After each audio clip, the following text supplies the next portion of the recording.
আল্লাহ নবীর আদর্শ ছিল একটি, প্রতিদিন আসরে নামাজ আনতে নবীজি মাগরিবের আযান ধ্বনির আগ পর্যন্ত মদিনা দেশে 9 জন বিবির ঘরে তিনি একবার পাক দিয়ে ঘুরে আসতেন কে কেমন আছেন। আর আমরা 6 মাস 1 বছর 2 বছর হয়ে গেল প্রথম স্ত্রী কোনো খোঁজই নিই না। ঠিক বললাম না ভুল বললাম? নতুনটা নিয়ে যত দৌড়দৌড়ি ছুটি নাড়া ভাড়া খাওয়া দাওয়া। আল্লাহ নবী প্রতিদিন বিকাল বেলা আসরের নামাজ অন্ত থেকে নিয়ে মাগরিব পর্যন্ত আযান ধ্বনির আগ পর্যন্ত এই 9 জন স্ত্রীর বাড়িতে পাক দিয়ে ঘুরে আসতেন।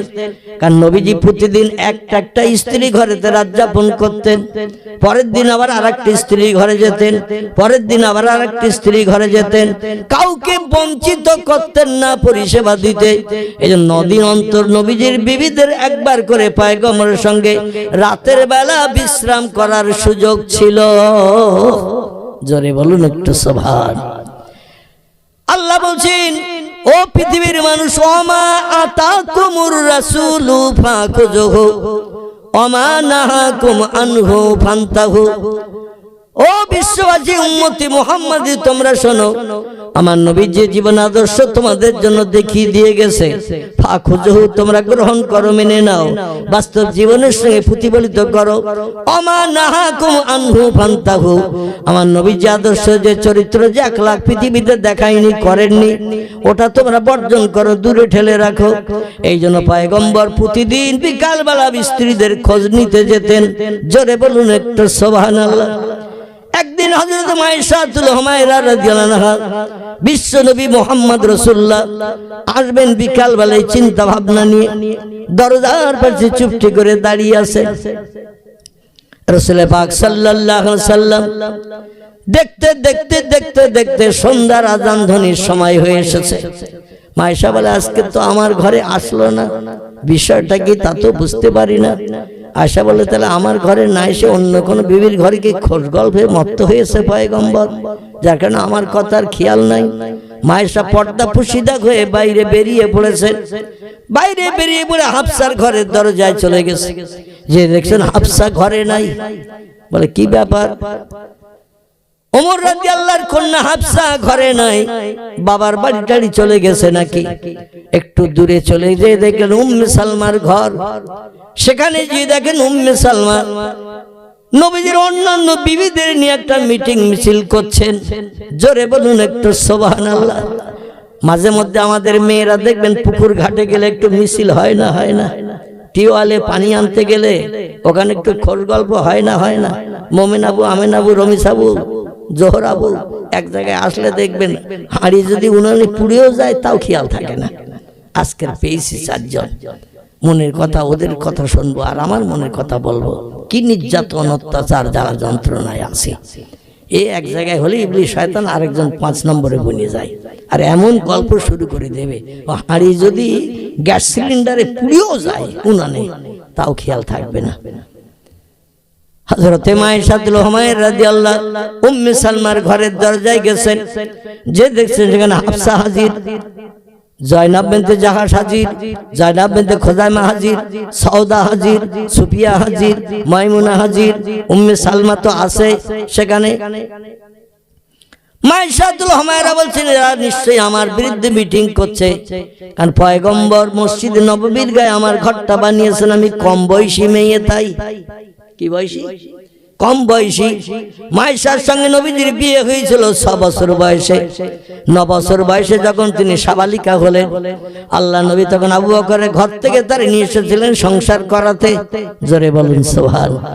এই 9 বছর বয়স থেকে নিয়ে 17 বছর বয়স পর্যন্ত আল্লাহর নবী মুহাম্মদ রাসূলুল্লাহকে পরিষেবা দিয়েছিলেন হযরত মাইশা। মসজিদ নববীর পূর্ব গায়ে এখন গেলে দেখতে পাওয়া যায় মাইশার হুজরা যেটি ছিল সেটি নবীজির এখন কবরের জায়গা হিসাবে বিবেচিত হয়েছে। জোরে বলুন একটু সুবহানাল্লাহ। এই ঘরের উপরে সবুজ গম্বুজ তৈরি করা আছে, প্রায় 11 কিলোমিটার দূর থেকে ওই গম্বুজের চূড়া দেখতে পাওয়া যায়।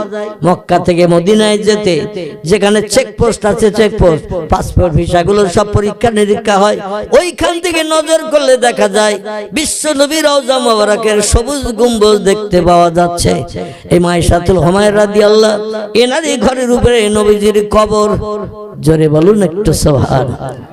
আমাদের মেয়েদের যদি ডেকে বলা হয় আল্লাহ নবী জীবনের একটা সুন্নত আমি আদায় করব, বলে কি সুন্নত? বলে নবী যেখানে মারা গেছেন সেখানেই কবরস্থ হয়েছেন। মায়েশার রুর উপরে থেকেই নবীজি ইন্তেকাল করেছেন। আর মায়েশার সঙ্গে কথা বলেছিলাম তোমার ঘরে কবরস্থ হয়ে থাকতে চাই কিয়ামত পর্যন্ত, তুমি কি জায়গা দেবে? আয়েশা বলেন আল্লাহি লা শাক্কা ফিহি, সেই খোদার কসম আমি তো শুনে আনন্দে আত্মহারা হলাম।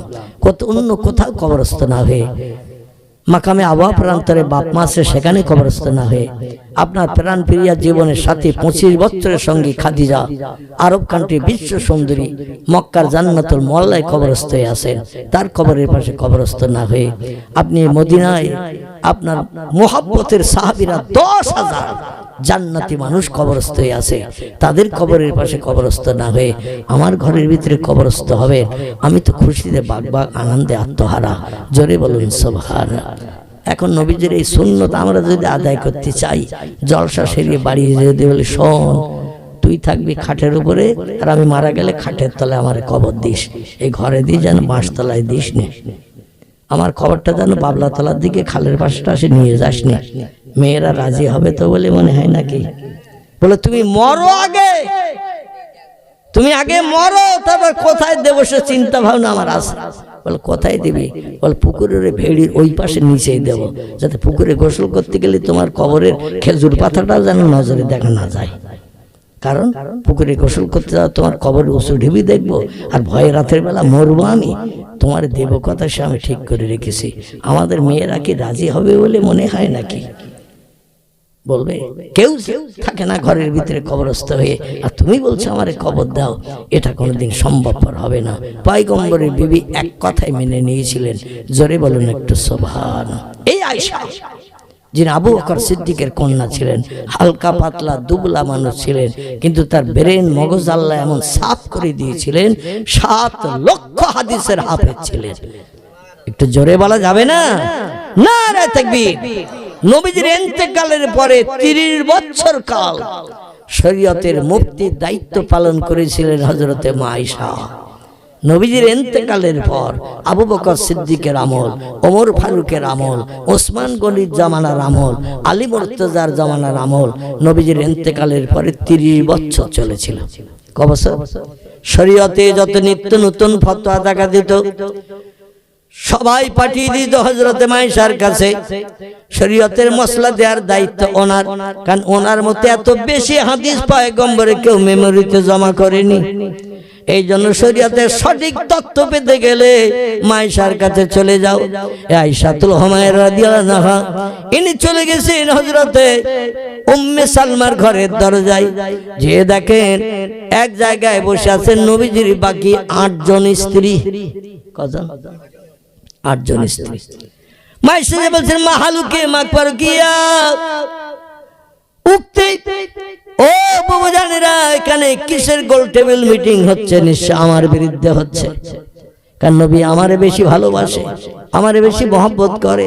কারণ তোমরা সব বিধবা, আমি হলাম সধবা। নবীর বিবিদের ভিতরে আমি হলাম কেবল কুমারী, তোমরা সব অন্যত্র বিবাহিতা বিধবা। আল্লাহ নবী পরবর্তীতে তোমাদের চোখের বাণী মোচনের জন্য বিবাহ বন্ধনে আবদ্ধ করেছেন। এই জন্য আমার বিরুদ্ধে নিশ্চয়ই মন্তব্য করতে আমারে বাদ দিয়ে মিটিং করছো। উম্মে সালমা বলছেন লা ইয়া উক্তি, ও বুঝান না না না আপনার বিরুদ্ধে কোনো মন্তব্য করছি না। বলে তাহলে আমারে বাদ দিয়ে কেন মিটিং হচ্ছে এই হাফসার ঘরের ভিতরে? উম্মে সালমা একটু বাকপটু ছিলেন। উনি বললেন শোনো, আমরা কি মিটিং করছি, তুমি কি শুনবে? উনি বললেন না, হ্যাঁ, কি মিটিং করছো বলো? বলে আমরা তো নবীজির স্ত্রী হলাম, একসঙ্গে 9 জন। নবী পালাকলে করে আমাদের বাড়িতে এক রাত করে থাকে, 9 দিন অন্তর একদিন করে নবীজির আমরা পাওয়ার সুযোগ পাই। নবীজিকে প্রাণ ভরে আমরা পরিষেবা দেই, মুখে হাসি ফুটাই, রাত জাগি, সেবা যত্ন করি, তার মনোবাঞ্ছা যেটা ইচ্ছা হয় পরিপূর্ণ করি। কিন্তু আমাদের একটি বক্তব্য হচ্ছে, এই মেয়েদের মিটিং এ আমরা 9 জন মিলে নবীরে পরিষেবা দিই, আর পয়গম্বর মুহাম্মদ রাসূলুল্লাহর বিবি হলেন আমরা 9 জন। নবী আমাদের ভিতরে কারে বেশি ভালোবাসে? আমাদের ভিতরে ভালোবাসে কারে? এটা নিয়ে আমরা আলোচনা করছি। এ ওরে বলে, ওর কথা বলে, সে তার কথা বলে। আমাদের কথা বলতে বলতে আপনার নাম উঠলো, বলে আল্লাহর নবী সপ্তাহে 2 দিন করে আয়েশার ঘরে থাকার পালা হয়, আর আমাদের ঘরে 9 দিনে 1 দিন করে থাকার পালা হয়।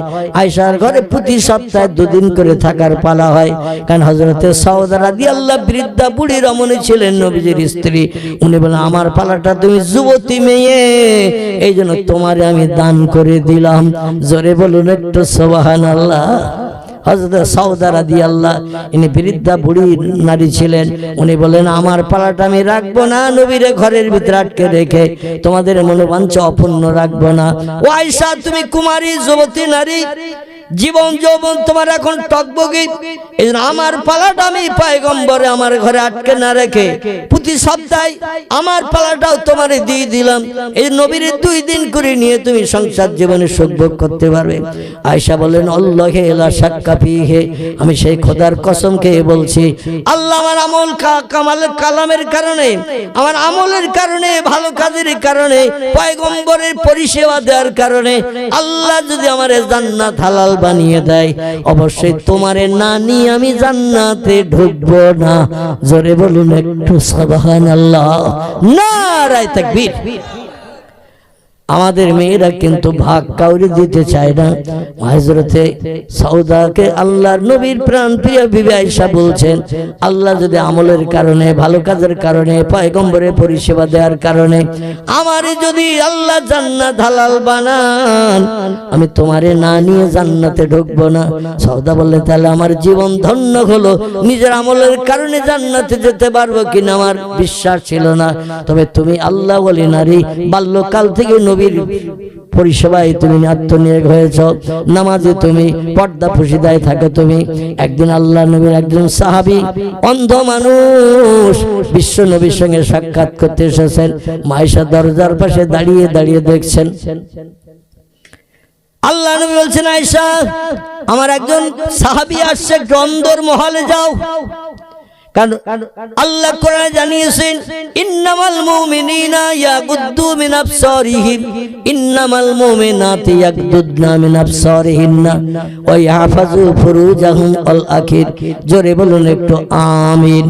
আল্লাহ পর্দা ফরজ করেছেন আগে পুরুষদের, আমরা মেয়েদের পর্দার কথা বলি, কিন্তু কোরআন বলছে আগে পর্দা করো পুরুষেরা, তারপরে আল্লাহ মেয়েদের পর্দা করার কথা বলেছেন। ইন্নামাল মুমিনিনা ইয়াগুদ্দু মিন আবসারিহিম, ও দুনিয়ার যুবক পুরুষেরা, পুরুষের দল, তোমরা তোমাদের চোখগুলো অবনত করো পর নারীর দিকে তাকানো থেকে। পর্দা আগে পুরুষের করতে হবে।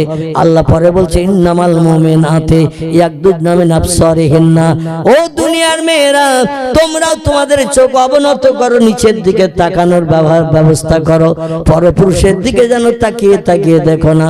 যদি অপরিচিত পুরুষকে তুমি তোমার চোখে তাকিয়ে দেখো, তোমার চোখের জেনা হবে, আর এই নাপাক চোখ কোনোদিন জান্নাতে ঢুকবে না। এই জন্য তুমি তোমার চোখকে আবরণ করে রাখো, যাতে পরপুরুষের চেহারা তোমার নজরে না পড়ে। জোরে বলুন একটু সুবহানাল্লাহ। এই আলোচনা চলছে। উম্মে সালমা বলছেন, আমরা একটা আলোচনা করছিলাম পয়গম্বর আমাদের 9 জনের ভিতরে কারে বেশি ভালোবাসে। এক একজনের নাম করছিল, এমনকি শেষ বেলা তোমার নামটা উঠে আসলো যখন তুমি এসেছো, যে নবী আমাদের 9 জনের ভিতরে আয়েশারে সব থেকে বেশি ভালোবাসে। তার কারণে সপ্তাহে 2 দিন আয়েশা নবীজির পরিষেবা দেওয়ার সুযোগ পায়। আর যে স্ত্রী বেশি বেশি নবীর স্বামীর পরিষেবা দেয়, সে তো এমনি মহব্বতের হয়ে যায়। মাইশা বলছেন তত্ত্ব একটু দিয়েছো, সওদা তার পালাটা আমারে দিয়েছে বলে সপ্তাহে 2 দিন আমার ঘরে নবী থাকার পালা পায়, তোমাদের ঘরে একদিন করে থাকার পালা পায়। আমার সম্পদ তাই আমার নামে তোমরা বলছো নবী আমারে বেশি ভালোবাসে। ওরা বলছে নাম নাম নাম, হ্যাঁ আমরা সেটা বলতে চাচ্ছি। বলে আর কোন তত্ত্ব তোমাদের জানা আছে নাকি? আল্লাহ নবী আমারে ভালোবাসে এর নমুনা। হযরত উম্মে সালমা বলছে নাম ইয়া উক্তে, ও বুবু জান, হ্যাঁ হ্যাঁ হ্যাঁ আরেকটা তত্ত্ব আছে। বলে কি? বলে নবীজির সব বিবিগণ হলো বিবাহিতা, অপরের সঙ্গে বিয়ে হয়েছে, পরবর্তীতে স্বামী হারা বিধবা হয়েছে, কারবা স্বামী শহীদ হয়ে গেছে, চোখের বাণী বুক ভাসাচ্ছিল স্বামী হারা হয়ে। আল্লাহ নবী নারীর চোখের বাণী মোচনের জন্য তাদের প্রস্তাবকে বাস্তবে রূপদান করতে যে বিবাহ আবদ্ধ করেছেন। আর তুমি হলে সধবা, তুমি হলে কুমারী, এই জন্য নবী তোমার সব থেকে বেশি ভালোবাসে। জোরে বলুন একটু সুবহানাল্লাহ। মাইশা বলছেন এ নবী সাহেব বিবিরা আর কোন নজির তত্ত্ব কি তোমাদের জানা আছে? সবাই বলল আয়েশা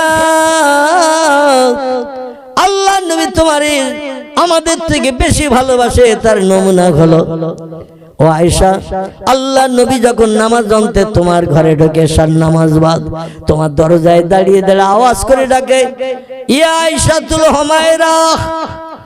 এটা হলো আরবি ভাষার ডাক, বাংলায় হলো আমার লাল টুকটুকি বিবি, দরজা খোল আমি তোমার স্বামী পয়গম্বর এসেছি। জোরে বলুন একটু সুবহানাল্লাহ। নবী আয়েশার ঘরে যখন ঢুকতেন লাল টুকটুকি বলে বলে ডাকতেন।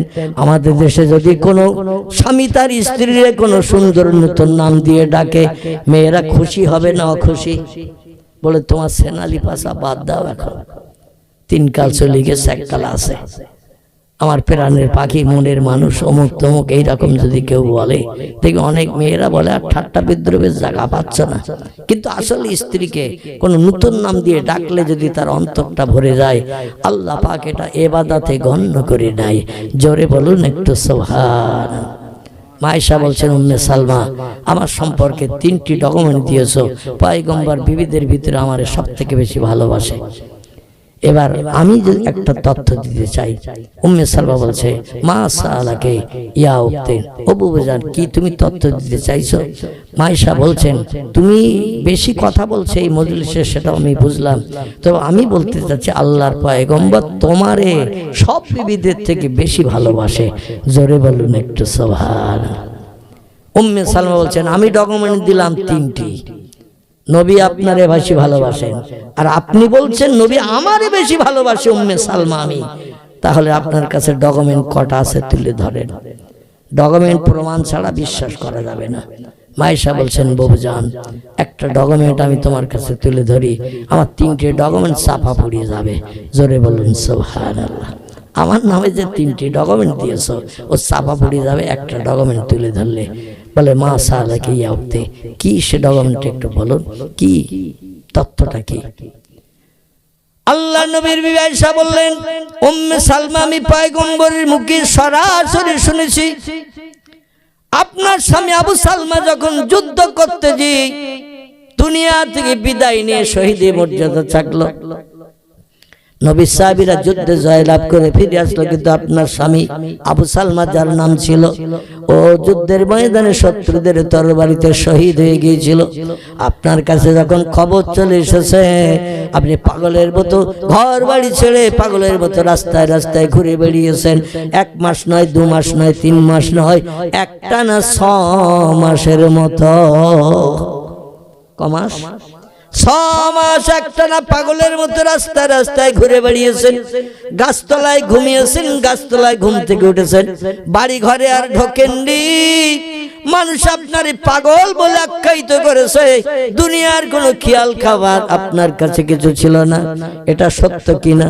আবু সালমা বলছে না আমি উক্তে, হ্যাঁ হ্যাঁ হ্যাঁ একটা ঘটনা ঘটেছিল আমাদের জীবনে, এই জন্য আমি পাগল পারা হয়ে গেছিলাম। আল্লাহু লা শাক্কা ফিহি, সেই খোদার কসম খেয়ে বলি স্বামী মারা গেলে এত পাগলিনী হয়ে যাব, এত আমি পাগল পারা হয়ে যাব, আমি স্বামী বেঁচে থাকতে বুঝতে পারিনি। মরে যাওয়ার পর আমি এমন শোকে শোকাত হয়ে গেলাম যে খাওয়া দাওয়া ছেড়ে দিলাম, ঘুম ছেড়ে দিয়ে দিলাম। রাস্তাঘাটে আবু সালমা বলে বলে আমি শুধু ডাকতাম, প্রাণের স্বামী আবু সালমা কোথায় আছো তুমি? একটু সাড়া দাও, আমারে ডেকে নাও, তোমার চাঁদ মুখটা দেখে কলিজার তুষের আগুন নিবারণ করি। ও আবু সালমা তুমি কোথায় আছো? কিন্তু কোনোদিন 6 মাস ধরে আমি আমার স্বামীরে ডাকলাম, স্বামীর শহীদ হওয়ার পরে আমার সামনে কোনোদিন আসে নাই, আমার সামনে তার চেহারাটা দেখাই নাই। এই জন্য আমি পাগলি নিয়ে হয়ে রাস্তায় ঘুরে ঘুরে বেড়াচ্ছিলাম। উলঙ্গ সুলঙ্গ মতো ভাব, পর্দা ফসিদা আমার ভিতরে ছিল না। আমি স্বামীর প্রেমে পাগল হয়ে এমন করে আত্মহারা হয়ে আমি এই পৃথিবীতে চলাফেরা রাস্তাঘাটে পথে ঘোরাফেরা করতে চাইছিলাম। আল্লাহ নবীর বিবি হযরত আয়েশা বলছেন, উম্মে সালমা তুমি কি জানো তোমার কাঁদাকাটি, খাওয়া দাওয়া ছাড়া ঘুম হারাম করা, এই সমস্ত বিষয়গুলো স্বামীর প্রেমে পাগল হয়ে যখন এমন একটা অবস্থা তোমার চলছে, এই মদিনার ইহুদিরা নাসারারা আল্লাহ নবীর বিরুদ্ধে মন্তব্য করলো। মুহাম্মদ একটা যুবক যুবতী স্বামী স্ত্রী বিবাহ বন্ধনে আবদ্ধ হয়ে তাদের যুদ্ধের ময়দানে যে স্বামীটারে প্রাণ নাশ করিয়েছে, বিবিটারে বিধবা বানিয়েছে, স্বামী হারা করিয়ে দিয়েছে, জীবন যৌবনে খোদা নিবৃত্তি করার সুযোগ দেয়নি। মুহাম্মাদের মতো নিষ্ঠুর আর কোন ব্যক্তি মদিনায় নাই। চিল্লায়ে বলুন একটু নাউজুবিল্লাহ।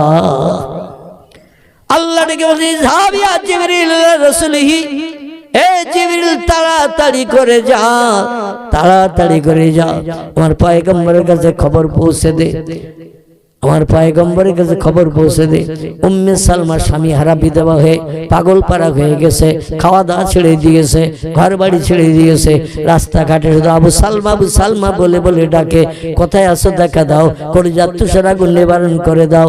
আমার নবীর কাছে যে জিবরিল খবর দাও, আমার নবী যেন উম্মে সালমার স্বামী হারা ব্যথা নিবারণ করে কাউকে দিয়ে বিবাহ বন্ধন আবদ্ধ করে দেয়, যা কিছু হারিয়ে গেছে সেটা যেন আবার ফিরে পায়, এই ব্যবস্থাটা নবীর করতে বলো। জিবরিল আমিন এসে পয়গম্বরকে তথ্য দিলেন, আসসালামু আলাইকা ইয়া রাসূলুল্লাহ। আল্লাহ নবী বলেন, ওয়া আলাইকাস সালাম, মাহালুকা মাকবারকা ইয়া আখিরুল আমিন। আল্লাহর ফেরেশতা জিবরিল কি খবর নিয়ে এসেছেন একটু বলুন। জিবরিল বলেন, পয়গম্বর আল্লাহ পাক একটি খবর দিয়ে পাঠিয়েছেন। খবরটি হলো এই, আপনার মহব্বতের সাহাবী আবু সালমার বিবি যুদ্ধের ময়দানে স্বামী শহীদ হওয়ার কারণে সে আজ পাগল পারা পাগলিনী হয়ে গেছে। ইয়া রাসূলুল্লাহ রাস্তাঘাটে পথে ঘুরে বেড়ায়, খাওয়া দাওয়া করে না, মাঝে মাঝে যখন মনে হয় স্বামীর নাম ধরে ধরে ডেকে ডেকে চিল্লায়, ইয়া রাসূলুল্লাহ ইহুদি খ্রিস্টানরা আপনার বিরুদ্ধে বিভিন্ন বাজে বাজে মন্তব্য করছে, আল্লাহ ওটা পছন্দ করেন না। এই জন্য আপনার মনের মানুষ, কাছের মানুষ, ভালো সাহাবী যারা, তাদের একটু পাঠিয়ে দিয়ে আবু সালমার বিয়ের ব্যবস্থাটা করুন। আল্লাহ নবী ডেকে বলেন, আবু বকর আমার সাহাবীদের ভিতরে তুমি হলে উত্তম, তোমার সবগুলো নেকিগুলো সৎ কাজগুলো দাড়ি পাল্লার একদিকে যদি চাপানো হয় আর কিয়ামত পর্যন্ত উম্মতি মুহাম্মাদি যত সৎ কাজ ভালো কাজ করবে সবার সবগুলো যদি দাড়ি পাল্লার আর একদিকে চাপানো হয় তোমার দিকে মনিকাটা ঝুঁকে যাবে ইনশাআল্লাহ। জোরে বলুন একটু সুবহানাল্লাহ। কারণ তোমার এক রাতের সব আর ওমরের সারা জীবনের সবের সমান। তোমার এক রাতের সব আর ওমরের সারা জীবনের সবের থেকেও তোমার এক রাতের সবের মূল্য মর্যাদা বেশি। নবী বলছেন, ওমরের সব কতটা তোমরা সাহাবীরা কে জানো? সাহাবীরা বলছে, লা ইয়া রাসূলুল্লাহ, ওমরের সৎ আমল, সৎ কাজ, ভালো কাজ সব কতটা জানি না। আল্লাহ নবী বললেন, রাতের বেলা तमाम পৃথিবীর আকাশে যত তারকা উদয় হয় ওই তারকার সংখ্যা যত, ওমরের সবের সংখ্যা হলো তত। জোরে বলুন একটু সুবহানাল্লাহ, আর একটু জোরে বলুন সুবহানাল্লাহ। আমার ভাইরা এমন এমন সৎ কাজ ভালো কাজ তারা করেছে, আল্লাহ তাদের আমলনামার থলি উহুদ পাহাড়ের থেকেও বেশি ভারী করে দিয়ে দিয়েছেন। জোরে বলুন একটু আমিন। নবী বললেন, আবু বকর যাও, মদিনার মুসলমানদের ভিতরে তোমার সুনাম সুখ্যাতি আছে, যাও তুমি ওই মেয়েটারে বিয়ে করে জীবন যৌবনে ক্ষুধা নিবৃত্তি করো, স্বামী হারা ব্যথা দূর করো, অপমান অনটন থেকে নিষ্কৃতির ব্যবস্থা করো, তার মুখে একটু হাসি ফুটিয়ে দাও। আবু বকর সিদ্দিক এসে সালাম করলেন। উম্মে সালমা রাস্তার ধারে গাছতলায় শোয়া, ডাক দিলেন, এ নবী সাহাবী আবু সালমার বিবি, ঘুম থেকে ওঠো, পয়গম্বরের তরফ থেকে খবর নিয়ে এসেছে। উম্মে সালমা আওয়াজ পেয়ে ঘুম থেকে ঠেলে উঠেছেন। আবু বকর সিদ্দিক বললেন, শোনো, আল্লাহর পয়গম্বর পাঠিয়ে দিয়েছেন স্বামী হারা ব্যথা নিবারণের জন্য, জীবনের দুঃখ দুর্দশা নিবারণ করার জন্য। আল্লাহ নবী আমাকে তোমার বিবাহের প্রস্তাব দেওয়ার জন্য পাঠিয়ে দিয়েছেন। যদি রাজি হও, পয়গম্বরের সামনে যে তোমার সঙ্গে আমার বিবাহ বন্ধন আবদ্ধ হবে, জান্নাতের ভিতরে আমার সঙ্গে জান্নাতে তুমি স্ত্রী হিসাবে বিবেচিত হতে পারবে। জোরে বলুন একটু সুবহানাল্লাহ। উম্মে সালমা বলেন, কে তুমি? বলে, না আবু বকর ইবনে আবু কুহাফা, আমি মক্কার অধিবাসী আবু কুহাফার বেটা আবু বকর সিদ্দিক। নবী আমার সওয়াব আর তাম পৃথিবীর উম্মতি মুহাম্মদের সওয়াবের সঙ্গে তুলনা করে আমার সৎ কাজ, নেক কাজ, ভালো কাজগুলো বেশি বলেছেন। আমি সেই ব্যক্তি এসেছি তোমার স্ত্রী হিসাবে, আমার জীবন সঙ্গিনী বানিয়ে নিয়ে জীবনের স্বামী হারা ব্যথা দূর করব, অভাব দূর করব, খাওয়া দাওয়ার ব্যবস্থা করব, দুশ্চিন্তা মগজ থেকে দূর করে দেব। উম্মে সালমা বলল, কে তুমি? আবু বকর, চিনি না। আমার স্বামীর যদি কোথাও পরিচয় পাও, আমার স্বামী কোথায় আছে যদি একবার খবর এনে দিতে পারো, আমি খুশিতে বাগবাগ হয়ে যাব। আমি আমার স্বামীর সঙ্গে ওয়াদা করেছিলাম জীবনে বিয়ে মানুষের একবারই হয়, সেই বিয়ে আমাদের হয়ে গেছে। আপনি যদি আগে মারা যান, তাহলে আমি জীবনে আর যতদিন হায়াতে বাঁচবো বিবাহ শাদী করব না। জোরে বলুন একটু সুবহানাল্লাহ। আর আমার স্বামী ইন্তেকাল করেছেন, শহীদ মরণ বরণ করেছেন, আর আমি আবার বিয়ের পিড়িতে পড়বো, স্বামীর সঙ্গে ওয়াদা ভঙ্গ হয়ে যাবে। ইন্নাল্লাহ লা ইখলিফুল মিয়াদ, আল্লাহ কোনদিন ওয়াদা ভঙ্গ করেন না। বান্দার ওয়াদা ভঙ্গ করলে আল্লাহ খুশি হয়। এজন্য আমি আমার জীবনের ওয়াদা স্বামীর সঙ্গে করেছি, ভঙ্গ করব না। জোরে বলুন একটু সুবহানাল্লাহ। আবু বকর সিদ্দিক বিফল হয়ে ফিরে আসলেন পয়গম্বরের কাছে। তার জীবনে দুঃখ দুর্দশা নিবারণের কোন পরিকল্পনার দায়িত্ব নিতে পারলেন না। রাসূল বলেন, মাহালুকে মাখবরুকে ইয়া আকি আবু বকর ইবনে আবু কুহাফা, হে আবু কুহাফার বেটা আবু বকর, খবর বলো, ওই অভাগা নারী, বিধবা নারী, পাগলিনী নারী, তার মনোবাঞ্ছা পূর্ণের জন্য তুমি গিয়েছিলে, তোমার ডাকে কে সাড়া দিয়েছে? কথাই কে সাড়া দিয়েছে? আবু বকর, আল্লাহ ইয়া রাসূলুল্লাহ, ও বরং বলতে যে আমার স্বামীর যদি কোথাও খোঁজ পাও সেই তথ্যটা আমারে দিও, আমি এতে বড় খুশি হব, তোমাদের নাম চিরদিন স্মরণে রাখবো। আমি জীবনে আর বিয়ের পিড়িতে বসবো না, আমার স্বামী বেঁচে থাকতে ওয়াদা করেছিলাম। জোরে বলুন একটু সুবহানাল্লাহ। নবী বললেন, আবু বকর, আসলে তুমি আমার মতো বৃদ্ধ মানুষ, আমি মুহাম্মদ রাসূল, আমার থেকে মাত্র 2 বছর বয়স তোমার কম। ক বছর? নবীজির থেকে 2 বছর বয়স ছিল আবু বকরের কম। এই জন্য আল্লাহ নবী বলছেন, তুমি বৃদ্ধ হয়ে গেছো, বুড়ো হয়ে গেছো। আরে যুবতী সুন্দরী, মদিনার 4টি সুন্দরী নারীর ভিতরে উম্মে সালমা একজন সুন্দরী নারী, অপরূপ লাবণ্য চেহারা আল্লাহ তারে দিয়েছেন। তোমার হয়তো পছন্দ করেনি, এই জন্য ফেরত পাঠিয়ে দিয়েছে। ওমর, তুমি একটু যাও, ওই অভাগী নারীর চোখের পানি মোচন করতে পারে কিনা দেখো। আল্লাহ জিবরিল পাঠিয়ে দিয়েছেন আমার কাছে, ওই নারীর চোখের পানি মোচনের জন্য, মুখে হাসি ফোটানোর জন্য। নবী প্রস্তাব দিয়েছেন, ওমর আর দেরি করবে নাকি? ওমর তো দেরি আর করবে না। আল্লাহ নবীর কথাটা মান্যতা দেয়া, এটা ছিল সাহাবীদের কাজ। দৌড়িয়ে ছুটেছেন উম্মে সালমা কোন দিকে। আবু বকর ডেকে বলল, আমি অমুক জায়গায় যে রাস্তার ধারে গাছতলায় তারে দেখেছি, সেই এলাকায় চলে গেল হযরত ওমর। চলতে চলতে চলতে চলতে উম্মে সালমার সঙ্গে সাক্ষাৎ, সালাম করলেন তিনি, আসসালামু আলাইকা ইয়া আইয়ুহান নিসা, এ মদিনার নারী, সালাম গ্রহণ করুন। উনি বললেন, ওয়ালাইকাস সালাম, মান আনতা মাসমুকা, কে আপনি? আপনার নাম পরিচয় বলুন। উনি বললেন, আনা ওমর বিন খাত্তাব, আমি খাত্তাবের বেটা হযরতে ওমর। আল্লাহ নবীর একজন প্রিয় সাহাবী, যে নবী পাক বলে দিয়েছেন, তাম পৃথিবীর আকাশে রাতের বেলা যত তারকা উদয় হয়, ওই তারকার সংখ্যা যত, আমি ওমর আমার সব সৎ কাজের সংখ্যা তত। জোরে বলুন একটু সুবহানাল্লাহ। উম্মে সালমা বলছেন, মা হালুকে মাখবারুকে, কি খবর, কি জন্য এসেছো? বলছে খবর হলো তুমি স্বামী হারা বিধবা, তোমার স্বামী যুদ্ধ করতে যে শহীদ হয়ে গেছে, এই জন্য তুমি স্বামী হারা বিধবা পাগলিনী হয়ে গেছে, রাস্তাঘাটে ঘুরে বেড়াও, বাড়ি ঘরে আর থাকো না, খাও দাও না, রাস্তায় ঘুমাও, রাস্তায় ঘুম ভাঙে। এই জন্য আল্লাহর পয়গম্বর তোমার মুখে হাসি ফোটানোর জন্য, বিধর্মীদের কুমন্ত্রণা থেকে নিষ্কৃতির জন্য নবীন নামে বাজে বাজে মন্তব্য করছে ইহুদিরা, খ্রিস্টানিরা, মজুসিরা, অগ্নিবাসকেরা। তাই তাদের মুখ বন্ধের জন্য আল্লাহ পাকের পয়গম্বর আমাকে পাঠিয়ে দিয়েছেন, তুমি আবার আমার সঙ্গে বিবাহ আবদ্ধ হয়ে যাও। সংসার জীবনে যতদিন আমি বাঁচবো ততদিন তোমাকে পরিষেবা দেব, জীবন যৌবনে খোদা নিবৃত্তি করব। আমি ওমর তোমার সব শখ শান্তি মিটিয়ে দেব। আল্লাহ চায় তো আমি একজন বড় ব্যবসায়ী, কোনো অভাব তোমার রাখবো না। জোরে বলুন একটু সুবহানাল্লাহ। উম্মে সালমা বলল, কে খত্তাবের বেটা ওমর? আমি চিনি না, জানি না, আর আমি বিবাহ বন্ধনের প্রস্তাব কোনোদিন আমার কাছে ভালো লাগে না। আমার স্বামীর যদি কোথাও কোনো জায়গায় খোঁজটোজ পাও তাহলে একটু আমার কাছে তথ্যটা দাও, আমি সেখানে যে আমার মনের মানুষ, প্রাণের স্বামী, জীবন সঙ্গিনী আবু সালমার সঙ্গে সাক্ষাৎ করে কলিজার তুষার আগুন নিবারণ করব। ওমর বললেন, দুনিয়া থেকে শহীদ হয়ে গেছে, এই জন্য তোমার স্বামীকে আর পাওয়া যাবে না। বলো তাহলে বিবাহের প্রস্তাব যেভাবে নিয়ে এসছো সেইভাবে নিয়ে ফিরে চলে যাও, আমি তোমার সঙ্গে প্রণয় করতে চাই না। ওমর রাদিয়াল্লাহু ফিরে আসলেন। আল্লাহ নবী বললেন, ওমর তুমি ফিরে এসে বলে না মা, বলে আমার যুবক জামাই ওসমান গনি, তুমি যাও, মদিনার শিল্পপতি তুমি, সাহাবীদের ভিতরে সব থেকে বড় ধনী তুমি, মেয়েরা চায় অর্থ সম্পদ, জায়গা জমি, টাকা পয়সা যার আছে তার সঙ্গে দেখবেন প্রণয় করতে চায়, বিয়ে শাদী করতে চায়, ভবিষ্যৎ জীবনটা সুখের বানানোর জন্য। তোমার বিয়ে হলে জীবনে আর কোনো অভাব থাকবে না, দুঃখ থাকবে না। ওসমান তুমি যে প্রস্তাবটা দাও। ওসমান রাদিয়াল্লাহু প্রস্তাব দিল, একই কথা বলে ফিরিয়ে দিল।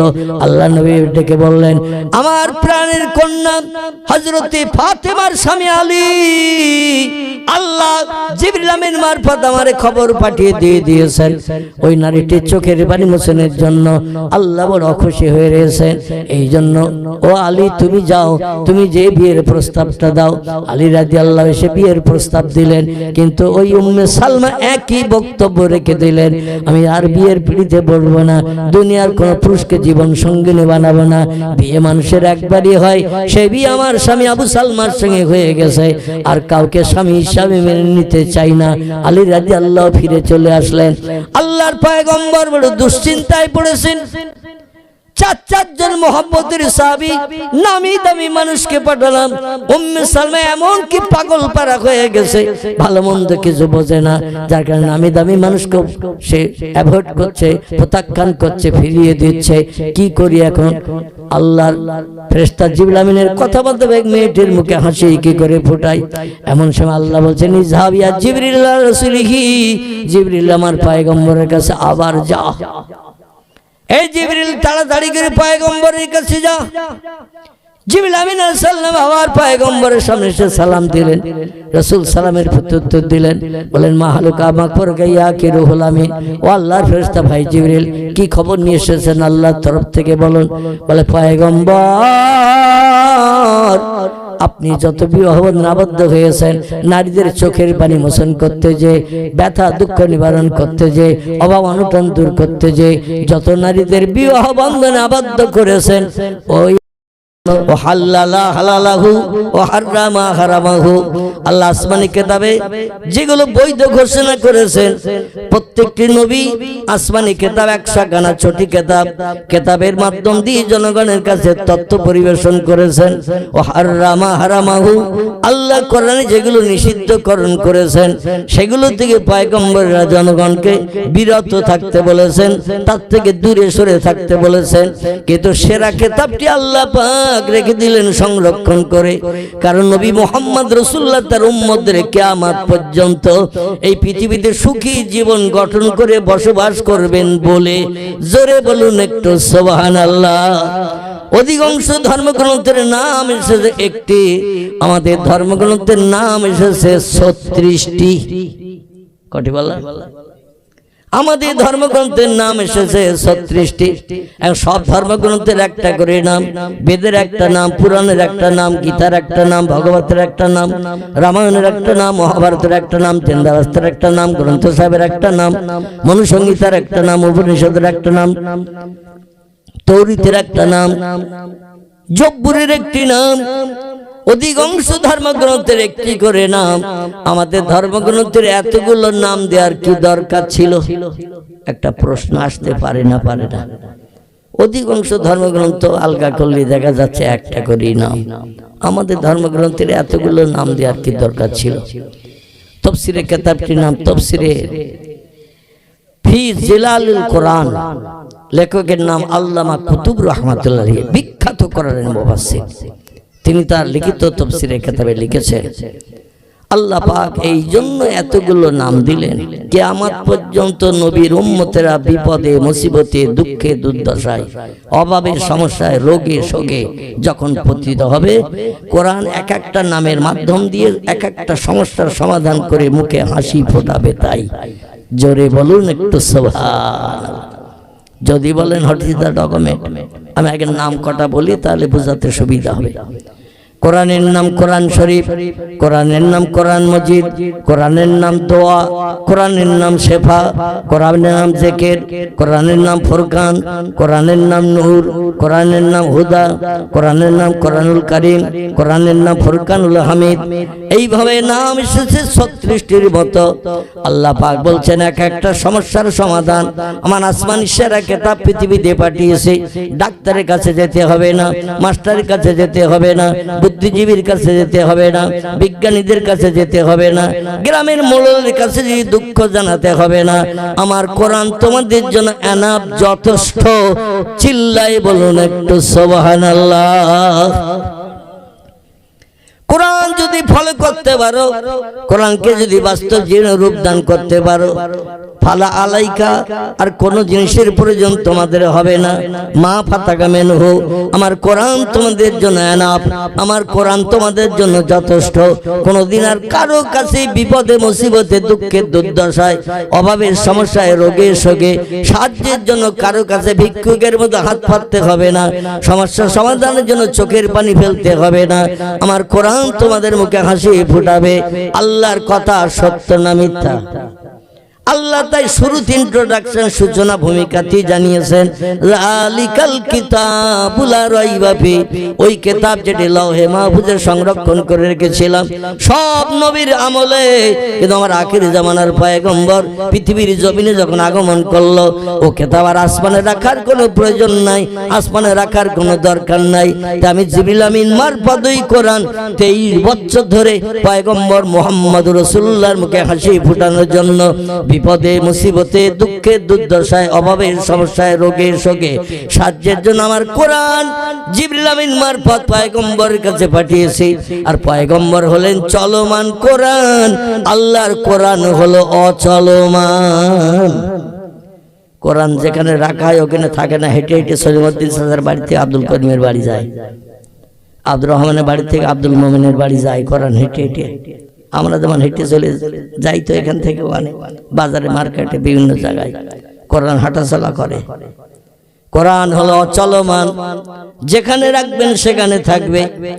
কোরআন চলে না, কিন্তু চলমান কোরআন আল্লাহ পৃথিবীতে একটি পাঠিয়েছিলেন, তার নাম হলো সাইয়্যিদুল আম্বিয়া, রাহমাতাল লিল আলামিন, খাতামান নবিয়্যিন, শাফিয়াল মুজনাবিন, রাহিতুল আশিকিন, মুরাদুল মুশতাকিন, সিরাজুস সালিকিন, মিসবাহুল মুকাররাবিন, জাদ্দুল হাসানুল হুসাইন, আবিল কাসিম, যার মধুর নাম আল্লাহ কোরআনের 22 পারা সূরা আহজাবে তত্ত্বকট করে দিয়ে দিয়েছেন।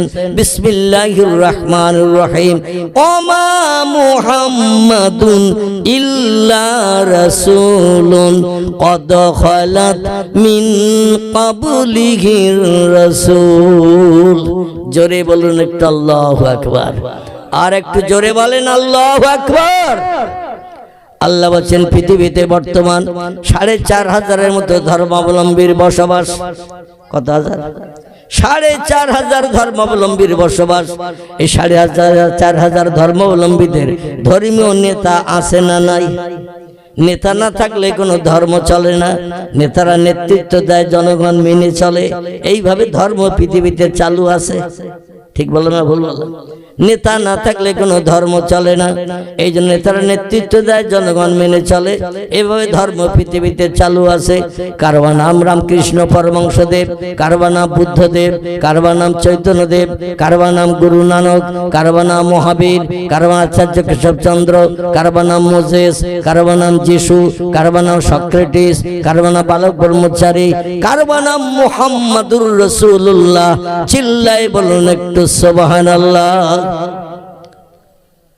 আল্লাহ বলছেন বিশ্ববাসী, এই এত ধর্ম পৃথিবীতে, প্রত্যেকটি ধর্মাবলম্বীদের ধর্মীয় নেতা আছে।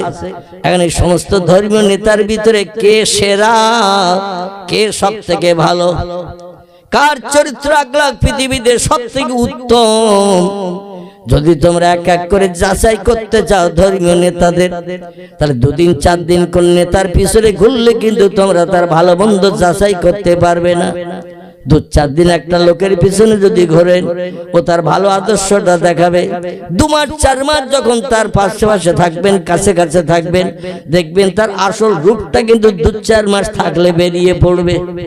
মিথ্যা কথা বলে কিনা, চুরি টুরি করে কিনা, গালিগালাজ করে কিনা, পরের অর্থ আত্মসাৎ করে কিনা, গরিবের দিবের হক ফাঁকি দিয়ে খায় কিনা, বিধবার দরজার ঘোড়া রাত 1:30টায় নাড়া দিয়ে জীবন যৌবনে খোদা নিবৃত্তি করতে যায় কিনা, কোন ব্যক্তির প্রাণ নাশ করে তার বিবি বাচ্চারে বিধবা এতিম বানায় কিনা, অর্থের লোভে পড়ে, টাকার লোভে পড়ে সুপারি কিলারি করে, এভাবে মানুষের প্রাণ নাশ বর্তমানে করছে না। একটা মানুষের সঙ্গে 2-4 দিন যদি থাকেন, ওর আসল রূপ কিন্তু দেখতে পাবেন না। কিন্তু যদি 2-4 মাস একটা লোকের পিছনে ঘোরেন, দেখবেন তার প্রকৃত আসল রূপ, তার আদর্শ ব্যবহারটা কি আপনার কাছে প্রকাশ পেয়ে যাবে। প্রত্যেকটি ধর্মীয় নেতার পিছনে যদি 4 মাস করে ঘোরেন, কে ভালো নেতা নির্বাচন করার জন্য, যাচাই করার জন্য বুড়ো হয়ে মরে যেতে হবে, ভালো নেতা নির্বাচন করা সম্ভব হবে না। কারণ 4,500 মানুষকে ভালো কোনটা, এদের ভিতরে কোনটা ভালো কোনটা মন্দ, এটা যাচাই করতে গেলে একটু সময় লম্বা লাগবে না? আল্লাহ বলেন অত সময় তোমাদের দুনিয়ায় বেঁচে থাকার সময় দেব না। আদম নবীর জমানা হলে 1000 বছর বাঁচার সুযোগ পেতে, নূহ নবীর জমানা হলে 1450 বছর বাঁচার সুযোগ পেতে, মুসা নবীর জমানা হলে 400-450 বছর বেঁচে থাকার সুযোগ পেতে, আমি আখেরি জমানার পয়গম্বর উম্মতদের গড় হায়াত করেছি 60। কত? 60। কেউ যদি 65 বাঁচে, একজন 95 মরবে। কেউ যদি 70 বাঁচে, একজন 85 মারবে। 2 জনের গড় হলো 60 করে 120। একজন যদি 5 বছর 60 জায়গায় 65 বাঁচে, একজনকে 55 আল্লাহ তুলে নেবেন, মানে গড় 60। দুনিয়ার মানুষ যদি জানতে পারতো আমার 5 বছর কেটে নেছে সলিমউদ্দিন চাচা, উনি বাঁচবে 65, আমি বাঁচবো 55, ঝামেলা হবে না? শুধু বলবে আমার বয়স ফিরিয়ে দে, এ বলবে না? আমার বয়স তোরে দেব কেন, কি জন্য দেব, ঝামেলা হবে কিনা? আল্লাহ এই জন্য কোরআন পাকে তত্ত্বকট করে বলছেন, ইন্নাকা মাইয়াতু ওয়া ইন্নাকুম মাইয়াতুন সুম্মা ইন্নাকুম ইয়াউমাল কিয়ামাতি ইনদা রাব্বিকুম লাতাকতাসিমুন। চিল্লাই বলুন একটা আল্লাহু আকবার। আল্লাহ ডেকে বললেন, হাবিব নিশ্চয় আপনারও মরণ হবে। পয়গম্বর বলছেন, সৃষ্টির ভিতরে সেরা যিনি, তিনি হলেন আমি মুহাম্মাদুর রাসূলুল্লাহ। আল্লাহ কোরআনেই তত্ত্বকট করে দিয়েছেন, ও ইন্নাকা লাআলা খুলুকিন আযীম। জোরে বলুন একটু সুবহান। আল্লাহ বলছেন, যত সৃষ্টি বানিয়েছি, সমস্ত সৃষ্টির ভিতরে আপনাকে সেরার মর্যাদা দিয়ে বানিয়েছি। আপনার সমতুল্য কিয়ামত পর্যন্ত কেউ হতে পারবে না। আপনি হলেন বিরল প্রকৃতির বান্দা, এই জন্য আমি আল্লাহ পাক আপনাকে সেরার মর্যাদা দিয়েছি। সেই পয়গম্বর মুহাম্মদ রাসূলুল্লাহ শুধু এমনি সেরা না, কিছু গুণটুন আছে, নমুনা কিছু আছে। পয়গম্বর মুহাম্মদ রাসূলুল্লাহ যে সেরা, তার একটি মর্যাদা দেব, সম্ভবত আমার আগের বক্তা জাহাঙ্গীর সাহেব বলছিলেন যে আজকে রজব মাসের চাঁদ পশ্চিম আকাশে দেখা দিয়েছে। কত শুক্রবারের দিন রজবের 27 তারিখ ছিল, শনিবার 28, আজকের কি বার? আজ রবিবার। আজ 29, আরবি মাস 29 হয় আর 30 হয়। আরবি মাস কিন্তু 31 হয় না, আবার ফেব্রুয়ারি মাস মাঝে মাঝে 28 হয়, আরবিতে এই রকম হয় না। আবার দেখবেন জ্যৈষ্ঠ মাস আষাঢ় মাস 32 হয়। এ ঠিক বললাম না ভুল বললাম? দেখবেন জ্যৈষ্ঠ মাস আষাঢ় মাস 32 হয়, কিন্তু আরবি মাস 29 আর 30 এই দুটি হয়।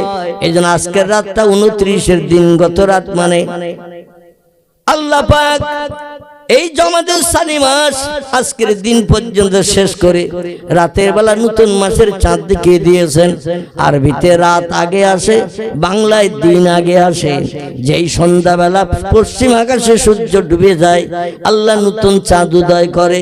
নতুন চাঁদ উদয় হলে নতুন মাসের শুভ সূচনা। জোরে বলুন একটু সুবহানাল্লাহ।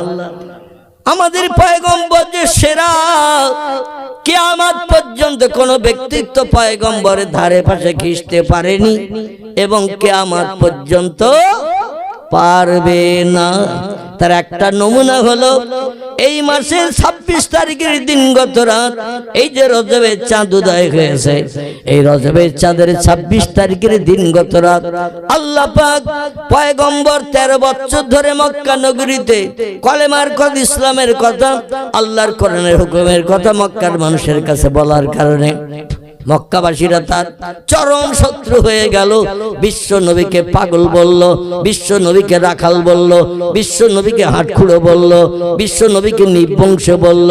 এইভাবে বিভিন্ন অপরাধ, আল্লাহ নবীকে মূর্খ বলল, কত রকমের অপরাধমূলক বক্তব্য নবীর কাছে রাখলো। রাসূল বলছেন, আল্লাহ ওরা যত বলে বলুক, আমি যেন অধৈর্য প্রকাশ না করি, আপনার কলেমার কথা, দিনের কথা বলতে আমি যেন পিছপা না হই। ওরা যত গালি দেয় দিক, যত পাগল বলে বলে, যত রাখাল বলে বলে, যত মূর্খ বলে বলে, আল্লাহ আমি যেন আপনার দিনের কথা বলতে পিছপা না হই, আমি যেন না বলি। আমার একটু ধৈর্য ধরা তৌফিক দেবেন। ফাসবরুন জামিলুন আল্লাহুল মুস্তাআনু আলা মা তাসিফুন। জোরে বলুন আল্লাহু আকবার। আল্লাহ বলেন, বিপদে মুসিবতে যারা ধৈর্য ধারণ করে, সবর ইখতিয়ার করে, আমি আল্লাহ অচিরে তাদের মুখে হাসি ফুটাই। জোরে বলুন একটু সুবহান। নবী 13 বছর মার খেয়েছে মক্কা নগরীতে। ক বছর? 40 বছর বয়স থেকে নিয়ে 53, এই 13 বছর মার খেয়েছেন। পয়গম্বর মুহাম্মদ রাসূলুল্লাহ সোনার বরণ দেহটা। পৃথিবীতে 2 জন ব্যক্তি বিশ্ব সুন্দর হয়ে পুরুষদের ভিতরে জন্মগ্রহণ করেছিলেন। একজনের নাম ইয়াকুব নবীর বেটা হযরত ইউসুফ আলাইহিস সালাম। কোরআনের 12 পারায় তার লম্বা জীবনী আল্লাহ কোট করে দিয়েছেন। যত পয়গম্বরদের জীবনী কোরআনের ভিতরে এসেছে, সব থেকে লম্বা জীবনী ইউসুফ নবীর। জোরে বলুন একটু সুবহানাল্লাহ। ইউসুফ নবীর মতো অত লম্বা জীবনী কোনো পয়গম্বরের নাই। যদিও কোরআনে 25 জন পয়গম্বরের জীবনী কোট করা আছে। কজন বললাম? 25 জন পয়গম্বরের জীবন আল্লাহ কোরআনে কোট করেছেন। শুধু পয়গম্বরদের জীবনী কোট করে আল্লাহ ক্ষান্ত হন নাই, আল্লাহ পাক কিছু ওলিদের জীবনীও কোরআনের ভিতরে কোট করে দিয়ে দিয়েছেন। বর্তমান 21শ শতাব্দীর যুগে কিছু নতুন নতুন দলমত পথের আবির্ভাব হয়েছে। তারা ওলিয়া উলিয়ার কথা বিশ্বাস করতে চায় না, মানতে চায় না, আমল দিতে চায় না। আমার ভাইরা, তারা ওলিয়া উলিয়ার কথা বলে একেবারের দিকে তাকে মুসকে মুসকে হাসে, চোখ মিটকে মারামারি করে, বলে হুজুর এবার পাগলামি শুরু করেছে। আসলে কোরআন তারা শুরু থেকে শেষ পর্যন্ত দেখে নাই, কোরআন শুরু থেকে শেষ পর্যন্ত তারা পড়ে নাই। এই জন্য ওলির কথা বললে তাদের যেন গায়ে অ্যালার্জি হয়। আল্লাহ কোরআনে নবীর জীবনী যেমন কোট করেছেন, ওলিদের জীবনীও কোরআনে কোট করেছেন। কোরআনে যদি কোনো ওলিদের জীবনী কোট করা থাকে, এই জীবনী আমাদের লাগবে না লাগবে না? লাগবে না লাগবে না? এই জীবনী লাগবে। একজন ওলির নাম আপনাদের কাছে বলি, বিশ্ববিখ্যাত ওলি, নাম হলো তার লোকমান হাকিম। অধিকাংশ মুফাসসিরদের মতে তাফসীরে রুহুল বায়ান, তাফসীরে মাওজিহুল কোরআন, তাফসীরে বায়ানুল কোরআন, তাফসীরে বাইজাবি, তাফসীরে কাশফ, তাফসীরে জালালুল কোরআন, তাফসীরে মারিফুল কোরআন, তাফসীরে ইবনে কাসির, যত তাফসীরের কিতাব আছে অধিকাংশ তাফসীরের ভিতরে লিপিবদ্ধ করা হয়েছে। আল্লাহ পাক শুধু পয়গম্বরদের জীবনে দিয়ে কোরআন ভরেন নাই, কিছু ওলিদের জীবনে কোরআনে ভরে দিয়েছেন। পয়গম্বরদের জীবনে আমাদের আমল করার জন্য যেমন লাগবে, ওলিদের জীবনীয় আমল করার জন্য তেমন লাগবে। আল্লাহ লোকমান হাকিমের বক্তব্য তার ছেলের কাছে বলছে, ছেলেরে ভাব পরিস্থিতি ভালো না, আল্লাহ বোধহয় ডাক দেবেন, চলে যাব। আল্লাহওয়ালা মানুষেরা মরণের আভাস ইঙ্গিত একটু পায় না, পায় না, এই পায় না, পায় না। ফুরফুরার পীর আবু বকর সিদ্দিকী আল কুরাইশি রাহমাতুল্লাহ আলাইহি বলেছেন, বাবা বড় মাওলানা রুহুল আমিন, আল্লাহ আমার ইন্তেকাল করবে শুক্রবারের দিন, আল্লাহ তোমার ইন্তেকাল করাবেন শুক্রবারের দিন। বেঁচে থাকতে এই তথ্যটা দেওয়া কি চারটেখানি ব্যাপার, কি চারটেখানি ব্যাপার? আল্লাহ হুজুর বলছেন, হুজুর আপনি আমার সম্পর্কে তথ্য দিলেন, আপনার সম্পর্কে তথ্য দিলেন, যদি শুক্রবার না হয় মঙ্গলবার মরণ হয়, বৃহস্পতিবার যদি হয়, শনিবার যদি হয়, বলছেন আমি জেনে বুঝে বলছি বাবা, জোরে বলুন একটু সুবহান। তাহলে আল্লাহর সঙ্গে কত বড় নিবিড় সম্পর্ক তৈরি করার কারণে আল্লাহ পাক আসমানি ইলহামের মাধ্যম দিয়ে ওলিয়া উলিয়াদের জানান, নবীদেরও জানান, জোরে বলুন সুবহানাল্লাহ। একে আরবি ভাষায় বলা হয় ইলহাম। আমার ভাইরা, ওহিয়ে মতলু, ওহিয়ে গায়ের মতলু, ওহিয়ে মতলু হলো সরাসরি আল্লাহর তরফ থেকে যেটা নবীদের কাছে ওলিদের কাছে জানানো হয়। ওহিয়ে গায়ের মতলু তারে বলা হয় একজনের মাধ্যম দিয়ে আল্লাহর কথা যখন নবীদের কাছে ওলিদের কাছে বর্ণনা করা হয়, একে বলা হয় ওহিয়ে গায়ের মতলু।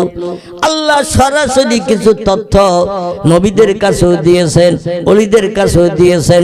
তার কারণ হলো ওলিরা রাত জেগে জেগে ঘুম হারাম করে বিবি বাচ্চার মায়া ছেড়ে শান্তির সদা বিছানায় লাথি মেরে রাত্র দ্বীপ্রহরের পর থেকে নিয়ে ফজরের আজান ধ্বনির আগ মুহূর্ত পর্যন্ত যারা এই আল্লাহর দাবন্দির জন্য যায় নামাজে দাঁড়িয়ে দাঁড়িয়ে নফল নামাজ আদায় করে, কোরআনের 15 পারার একটি সূরা আল্লাহ কোট করেছেন। সূরাটির নাম হলো সূরাতুল বনি ইসরাইল। কি নাম বললাম? সূরা বনি ইসরাইল। কোরআনের 15 পারা আল্লাহ সূরা বনি ইসরাইল একটি তথ্য কোট করেছেন। বিসমিল্লাহির রাহমানির রহিম। ও মিনাল লাইলি ফাতাহাজ্জাদ বিহি নাফিলাতাল লাক আসা আইয়াবআসাকা মাকামাম মাহমুদা। জোরে বলুন আল্লাহু আকবার। আমাদের আল্লাহর হুকুম ফরজ নামাজ কওয়াক্ত, ফরজ নামাজ কওয়াক্ত। ঘুমিয়ে পড়েছেন সবাই? হ্যাঁ, আপনাদের কণ্ঠের আওয়াজ আজমের কান পর্যন্ত আসছে না। আচ্ছা, আমি কর্তৃপক্ষ যুবকদের চা দিদি বলবো এক কাপ করে, যাতে একটু জবানটা সরে। আমার ভাইরা, শরীয়তে ফরজ হুকুম, আল্লাহর ফরজ হুকুম হলো 5 ওয়াক্ত নামাজ, নাকি 5 ওয়াক্ত নামাজ। আচ্ছা, এই 5 ওয়াক্ত নামাজ ছাড়া আর কোন নামাজ টামাজ আছে বলে মনে হয়? 5 ওয়াক্ত নামাজ পড়তে হবে। আল্লাহ দুনিয়ায় বাস করি তাই, আল্লাহ নেয়ামত খাই তাই, আল্লাহ দে অনুদান বিবি বাচ্চা নিয়ে সংসার জীবনে সুখ ভোগ করি তাই, জীবন যৌবনে ক্ষুধা নিবৃত্তি করি তাই। আল্লাহ বানিয়ে দিয়েছেন নারী জাতি পুরুষের জীবন যৌবনের ক্ষুধা নিবৃত্তির জন্য, আবার নারীরও জীবন যৌবনের ক্ষুধা নিবৃত্তির জন্য আল্লাহ পুরুষকে বানিয়ে দিয়েছেন। পুরুষ যদি না বানাতেন একটা নারীর জীবনের 1 পয়সা মূল্য থাকতো না। একটা পুরুষ বিহনে একটা পুরুষের জীবনের 1 পয়সা দাম থাকতো না। একটা নারী যদি পাশে এসে না দাঁড়াতো, ঠিক না ভুল? পাগল হয়ে কোথায় ঘুরে বেড়াতাম তার ঠিক নাই। আল্লাহ এই জন্য বলছেন খলাকনাকুম আজওয়াজা, আমি জোড়া জোড়া করে দুনিয়ায় তোমাদের পাঠিয়ে দিয়েছি যাতে পুরুষের জীবনের দুঃখ নিবারণ করবে নারী, নারীর জীবনের দুঃখ নিবারণ করবে পুরুষ, পুরুষের জীবনের সমস্যার সমাধান করবে নারী, নারীর জীবনের সমস্যার সমাধান করবে পুরুষ। এই জন্য আমি জোড়া করে বানিয়ে দিয়েছি। শুধু তাই নয়, তাই নয়, হুন্না লিবাসুল লাকুম ওয়া আনতুম লিবাসুল লাহুন্না। আল্লাহ বলেন ও নারীরা, আমি তোমাদের বানিয়েছি পুরুষের গায়ের পোশাক করে। ও পুরুষেরা, তোমরা যেন মর্যাদায় লাফিও না, তোমাদেরও বানিয়েছি নারীর গায়ের পোশাক করে। জোরে বলুন একটু সুবহানাল্লাহ। একটা পুরুষকে যদি বলা হয় একটা হাট খোলা পর্যন্ত যে একটু উলঙ্গ হয়ে যেয়ে আবার ঘুরে আসবেন হেঁটে হেঁটে, কে কে যাবেন? উলঙ্গ হয়ে কাপড় না পরিয়ে টাটা হাট খোলা পাইকপাড়া পর্যন্ত হেঁটে হেঁটে যেতে হবে আস্তে আস্তে। রাতের বেলা নয়, দিনের বেলা, বেলা 10টা, 10:30, 11টার সময় কেউ যাবে উলঙ্গ হয়ে? আচ্ছা, তারে যদি কাপড় পরিয়ে যেতে বলা হয়, ও যেতে আপত্তি করবে? কাপড় পরিয়ে যেতে বলা হয়? নারী হলো পুরুষের গায়ের কাপড় পোশাক, আবার পুরুষ হলো নারীর গায়ের কাপড় পোশাক। একে অপরকে আল্লাহ অর্ধাঙ্গী করে পৃথিবীতে পাঠিয়েছেন সংসার জীবনের সুখ ভোগের জন্য। জোরে বলুন একটু সুবহানাল্লাহ। আল্লাহ বলছেন আমার নেয়ামত অনুদান বিবি বাচ্চা দিয়েছি সংসার জীবনের সুখ ভোগের জন্য। এই জন্য দৈনন্দিন প্রতিদিন আমার দুনিয়ায় বাস করছে বলে, আমার নেয়ামত খাচ্ছে বলে, আমার জমিনের ফসল খেয়ে ক্ষুধা নিবৃত্তি করছে বলে, স্ত্রী জীবন যৌবনের ক্ষুধা নিবৃত্তি করছে বলে আমার একটু হুকুম তামিল করো ও আবুদুল্লাহ, আমি আল্লাহ আমার ইবাদত বন্দেগীতে আত্মনিয়োগ হও। ওমা খালাকতুল জিন্না ওয়াল ইনসা ইল্লা লিয়াবুদুন। জোরে বলুন একটু আল্লাহু আকবার। আল্লাহ বলেন পৃথিবীতে যত সৃষ্টি বানিয়েছি, তাফসিরে মাফাতুল গায়েব, তাফসিরে মাজিদ, তাফসিরে রুহুল বায়ান, তাফসিরে বিজালাল কোরআন, বিখ্যাত বিখ্যাত তাফসিরের কিতাবে লেখকেরা লিখেছেন পৃথিবীর সৌন্দর্য শ্রীবৃদ্ধির জন্য দুনিয়া দেখতে খুব সুন্দর লাগে, এই জন্য আল্লাহ পাক সৃষ্টি পাঠিয়েছিলেন 18,000। কতটা বললাম? আল্লাহ পৃথিবীতে সৃষ্টি পাঠিয়েছিলেন 18,000। এই 18,000 সৃষ্টি বাঘ আছে, ভল্লুক আছে, হাতি আছে, গন্ডার আছে, ইঁদুর আছে, কুকুর আছে, সাপ আছে, বিড়াল আছে, বিচ্ছু আছে, মাছ আছে, ব্যাঙ আছে, আছে না নাই? সারপোকা আছে, উকুন আছে, সব আল্লাহর সৃষ্টি। আল্লাহ বলেন কোন সৃষ্টিকে আমি ইবাদতের কথা বলি নাই, কেবলমাত্র দুটি সৃষ্টিকে আমি বলেছি। ওমা খালাকতুল জিন্না ওয়াল ইনসা ইল্লা লিয়াবুদুন। জোরে বলুন একটু আল্লাহু আকবার। আল্লাহ বলছে বাঘ তোমার নামাজ পড়তে হবে না, ভাল্লুক তোমার রোজা রাখতে হবে না, ও সাপ তোমার ইতিকাফের নিয়ত করে মসজিদের কোণে বসে থাকতে হবে না, আমার কোন ইবাদতের হুকুম তোমাদের করি নাই। ওয়াইন মিন শাইইন ইল্লা ইউসাব্বিহু বিহামদিহি। আল্লাহ পাক বলছেন যত সৃষ্টি পৃথিবীতে তোমরা দেখতে পাও, যত সৃষ্টি দেখতে পাও না, সব সৃষ্টি আমার নামের জপ জিকির করে, আমার নামের ভরসে প্রশংসা করে। লা ইয়াফকাহুনা ইল্লা তাসবিহাহু, ওদের ভাষা ওরা আমার নামের তাসবিহ পড়ে, তোমরা ওটা বুঝতে পারো না, জানতে পারো না। তাই মনে মনে চিন্তা করো, গরু হুম্বা হুম্বা কেন করে, বিড়াল ম্যাও ম্যাও করে কেন, ছাগল কেন প্যাঁ প্যাঁ করে, পাখিরা কিচির মিচির কেন করে, হাঁসেরা এমন করে ফ্যাস ফ্যাস করে কেন ডাকে, মুরগি কটকট করে কেন ডাকে? আসলে ওদের ভাষা ওইটা আমি আল্লাহ দিয়েছি। ওদের 5 পাটি চাল ঘরে নাই, ব্যাংকে 2 লাখ টাকা নাই, ওদের জমিনে ফসল নাই, পুকুরে ওদের মাছ পোষা নাই, তাই বলে না খেয়ে কি মরবে ওরা? ইন্নাল্লাহা ইয়ারযুকু মাইয়াশাউ বিগাইরি হিসাব। জোরে বলুন আমিন, একটু জোরে বলুন আমিন। আল্লাহ বলছেন রিজিকের মালিক আমি আল্লাহ, না খাইয়ে কাউরে মারি না, যারা মরে সব খেয়েই মরে, না খেয়ে কেউ মরে না। জোরে বলুন একটু সুবহানাল্লাহ, আর একটু জোরে বলুন সুবহানাল্লাহ। আল্লাহ বলছেন মানুষ তোমাদের জন্য হুকুম করেছে আর একটা সৃষ্টির নাম তার জিন। জিন হলো আগুনের তৈরি, মানুষ হলো কাদামাটির তৈরি, ঠিক তো নাকি? মানুষ হলো কাদামাটির তৈরি, জিন হলো আগুনের তৈরি।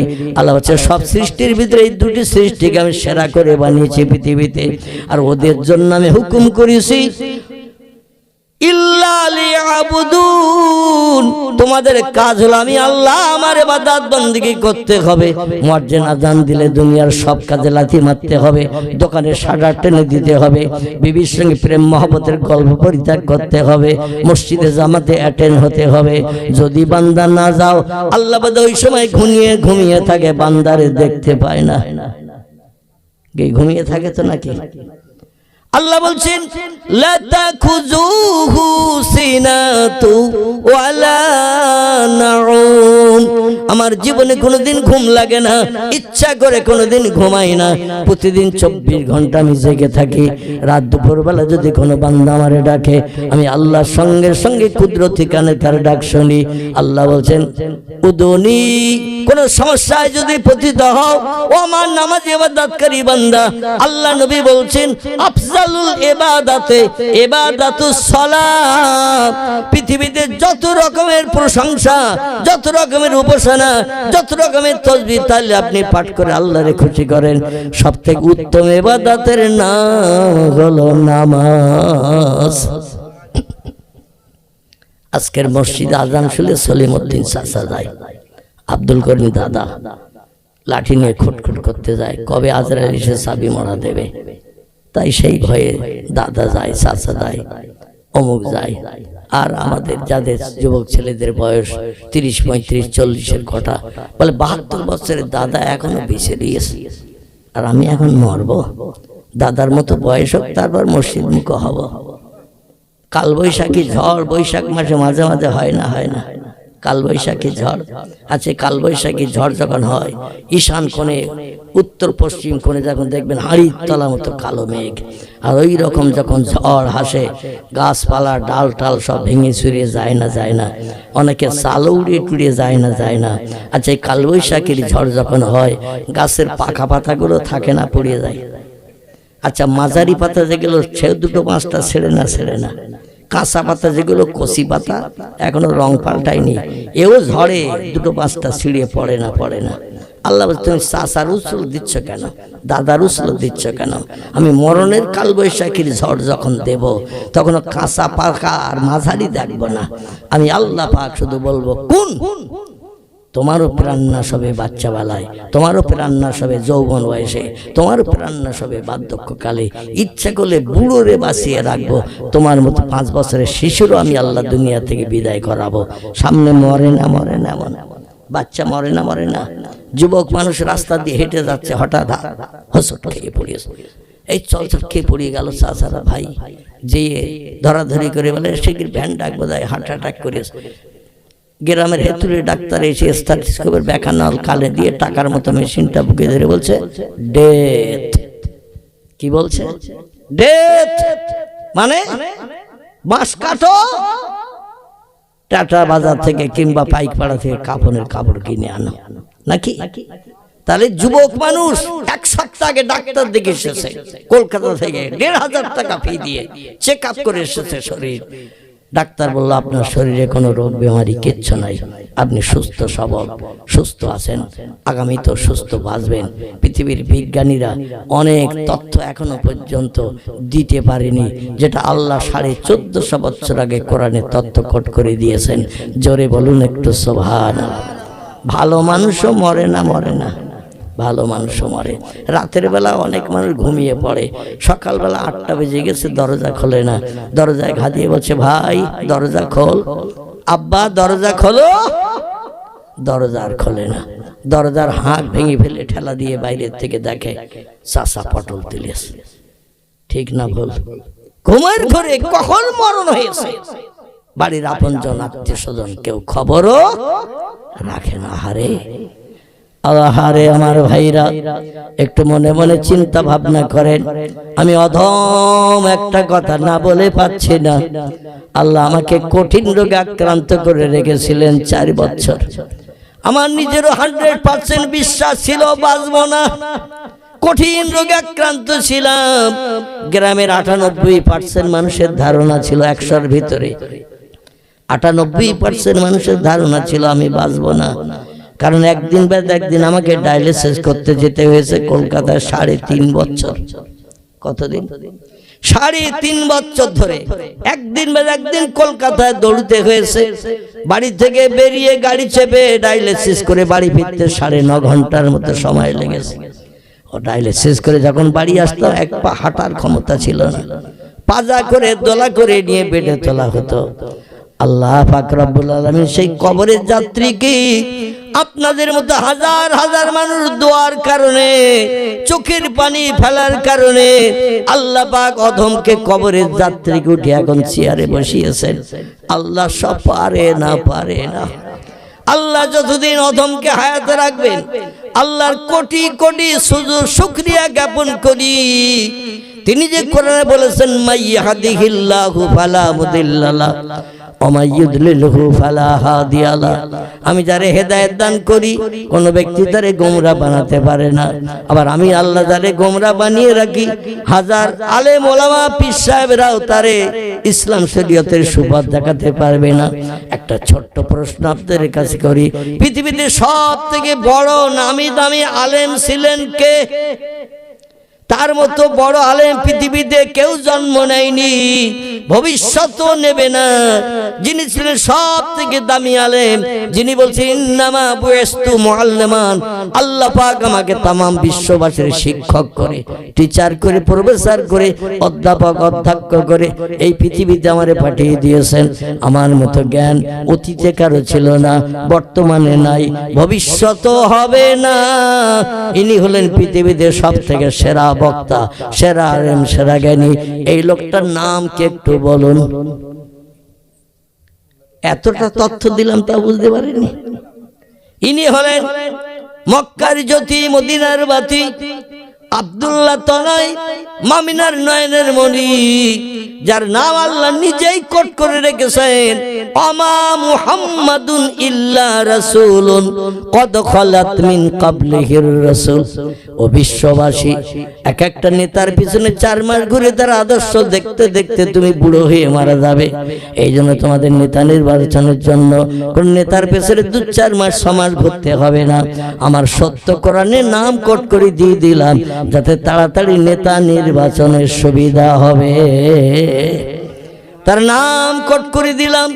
রামকৃষ্ণ পরমহংসদেব নয়, বুদ্ধদেব নয়, চৈতন্যদেব নয়, গুরু নানক নয়, মহাবীর নয়, আচার্য কেশবচন্দ্র নয়, মোজেস নয়, যিশু নয়, সক্রেটিস নয়, বালক ব্রহ্মচারী নয়, বাবা রামদেবও নয়। বর্তমান ভারতের 80 কোটির মতো মানুষ বাবা রামদেবকে ভগবানের অবতার, কলির কলকির মর্যাদা দিয়ে চলেছে। এই যুগে, এই 21 শতাব্দীর যুগে হিন্দু ভাইদের ধর্মীয় বিধান হলো যুগে যুগে অবতার পৃথিবীতে আসে, যুগে যুগে অবতারের আগমন হয়। তো আগে ছিল বালক ব্রহ্মচারী, একবার হয়েছে বাবা রামদেব, এরপরে আবার কি আসবে তা ঠিক নাই। আল্লাহ বলছেন খাতামান নবিয়্যিন, মহামানবদের শেষ করে একজনকে পাঠালাম, যার নাম আমার কোরআনে কোট করে দিলাম, মুহাম্মাদুর রাসূলুল্লাহ। জোরে বলুন সাল্লাল্লাহু আলাইহি ওয়াসাল্লাম। আল্লাহ পাক রব্বুল আলামিন শুধু নাম কোট করে দিয়ে সেরা বানান নাই, তার যে মর্যাদা আল্লাহ দিয়েছেন, কিয়ামত পর্যন্ত বিজ্ঞান, দর্শন, ইঞ্জিনিয়ার, ডাক্তার, মাস্টার, ভূতত্ত্ববিদ, ঐতিহাসিক, সাহিত্যিক, ভৌগোলিক, যত নামি দামি ব্যক্তিত্ব পৃথিবীতে আছে, আগামীতে আসবে, নবীর সমান কেউ হতে পারবে না। তার কারণ হলো পয়গম্বর মুহাম্মদ রাসূলুল্লাহ পৃথিবীতে হায়াতে বেঁচে থাকতে আমার মাহবুবের চেহারা দর্শন করেছেন। 1 দিন 2 দিন 3 দিন নয়, মেরাজের রজনীটা আল্লাহ গাডার টানলে যেমন লম্বা হয়, চাম গাডার টানলে লম্বা হয় না, এই চাম গাডার টানলে যেমন লম্বা হয়, আল্লাহ পাক একটা রাত গাডারের মতো টেনে লম্বা করে দিলেন 27 বছরের লম্বা মেয়াদ। কতটা বলা? 27 বছর যত ঘন্টা হয়, দিন রাত 24 ঘন্টায় একদিন, 30 দিনে 1 মাস, 12 মাসে 1 বছর, এইভাবে 27 বছর লম্বা করলে যত ঘন্টা হয়, আমার নবীকে আল্লাহ পাক সামনে বসিয়ে নিয়ে সিরাতের কিতাব এসেছে আল্লাহর পয়গম্বর এমন সামনাসামনি বসেছিলেন, একটা ধনুক বেকালে তলাটা যতটা দূরত্ব হয়, নবী আর আল্লাহর বসাটা এইরকম সামনাসামনি ছিল। আল্লাহর পয়গম্বর 13 বছরের ঘাত প্রতিঘাত দুঃখ দুর্দশা আল্লাহর চেহারা দেখে কলিজার তুষের আগুন নিবারণ করতে শুরু করলেন। আল্লাহ বলেন, হাবিব যত পারো দেখে নাও আমার নুরানি চেহারা, যে চেহারার আলো পৃথিবীতে পড়লে পৃথিবী পর্যন্ত ধূলিসাৎ হয়ে যায়। এখনো আপনি মাদানের দেশে গেলে দেখতে পাবেন একটা পাহাড় শর্মা হয়ে গেছে আল্লাহ নূরে তাজলির চেহারায়। এই পাহাড়টির নাম হলো কোহে তুর। জোরে বলুন একটু সুবহানাল্লাহ। মুসা বলল, রব্বি আরিনি, ও আল্লাহ তোমার সঙ্গে আমার প্রেম মহব্বত ভালোবাসা এই তুর পাহাড়ে আসলেই তৈরি হয়, বাড়ি গেলে তার হয় না। এই জন্য আবার কবে আসবো সমস্যার সমাধানের জন্য, সেদিন আবার তোমার সঙ্গে কথা হবে, কথায় কথায় এই প্রেম ভালোবাসা গাঢ়তর হয় না। আমার একটা দিন একটু দেখা দাও। দুনিয়ার নারী পুরুষ যেমন প্রেম প্রীতি তৈরি করে, মাঝে মাঝে বটতলায় তেঁতুল তলায় আমরা তালাও দেখা করে। ঝিনকা ছেলেরা মেয়েরা ভালো, এদের নামে বদনাম দেব না। মাঝে মাঝে টেলিফোনে কথা হলে মনের তুষের আগুন নেবে না। একটু বটতলায় আয়, আমরা তলায় আয়, তেঁতুল তলায় আয়, একটু চারি চক্ষের মিলন ঘটাই। তোর ঠোঁটটা আমি একটু কামড়াই, আমার ঠোঁটটা তুই একটু কামড়াইস, নাকের মাথায় একটু কামড় দিয়ে দেই, চোখটা একটু চুম্বন দিয়ে দেই। নাউজুবিল্লাহ, জোরে বলুন নাউজুবিল্লাহ। এই প্রেম প্রীতি ভালোবাসা পৃথিবী এখন তৈরি হয়েছে, ব্যভিচারের কারখানা স্রোত চলছে কেবলমাত্র মোবাইল মেশিনের মাধ্যম দিয়ে। ঠিক বললাম না ভুল বললাম? এই মোবাইল মেশিনের মাধ্যম দিয়ে ব্যভিচারের বন্যার স্রোত বইছে। আর এই মেশিনটা বানিয়ে দিয়েছে বিজ্ঞানীরা। ভালো কাজে যতটা ব্যবহার না করি, তার থেকে অপরাধমূলক কাজে, খারাপ কাজে আমরা বেশি বেশি ব্যবহার করি না। এখন তো ফটোওয়ালা মোবাইলও বেরিয়ে, টাচ করলেই মনের মানুষ। ঠিক বললাম না ভুল বললাম? একটু আঙুলের স্পর্শ দিলেই মনের মানুষ, মানে যার সঙ্গে যার ভাব, অন্তত দেখা করাটাই তার লাভ। নাউজুবিল্লাহি মিন যালিক। মুসা বলেন, আল্লাহ তোমার সঙ্গে টেলিফোনে কথা হয়, কিন্তু তুমি কেমন আমি দেখিনি, আর আমি কেমন তুমি কুদরতি নজরে কি দেখো তাও বুঝি না। অন্তত একটা দিন আমার সঙ্গে একটু দেখা দিতে হবে।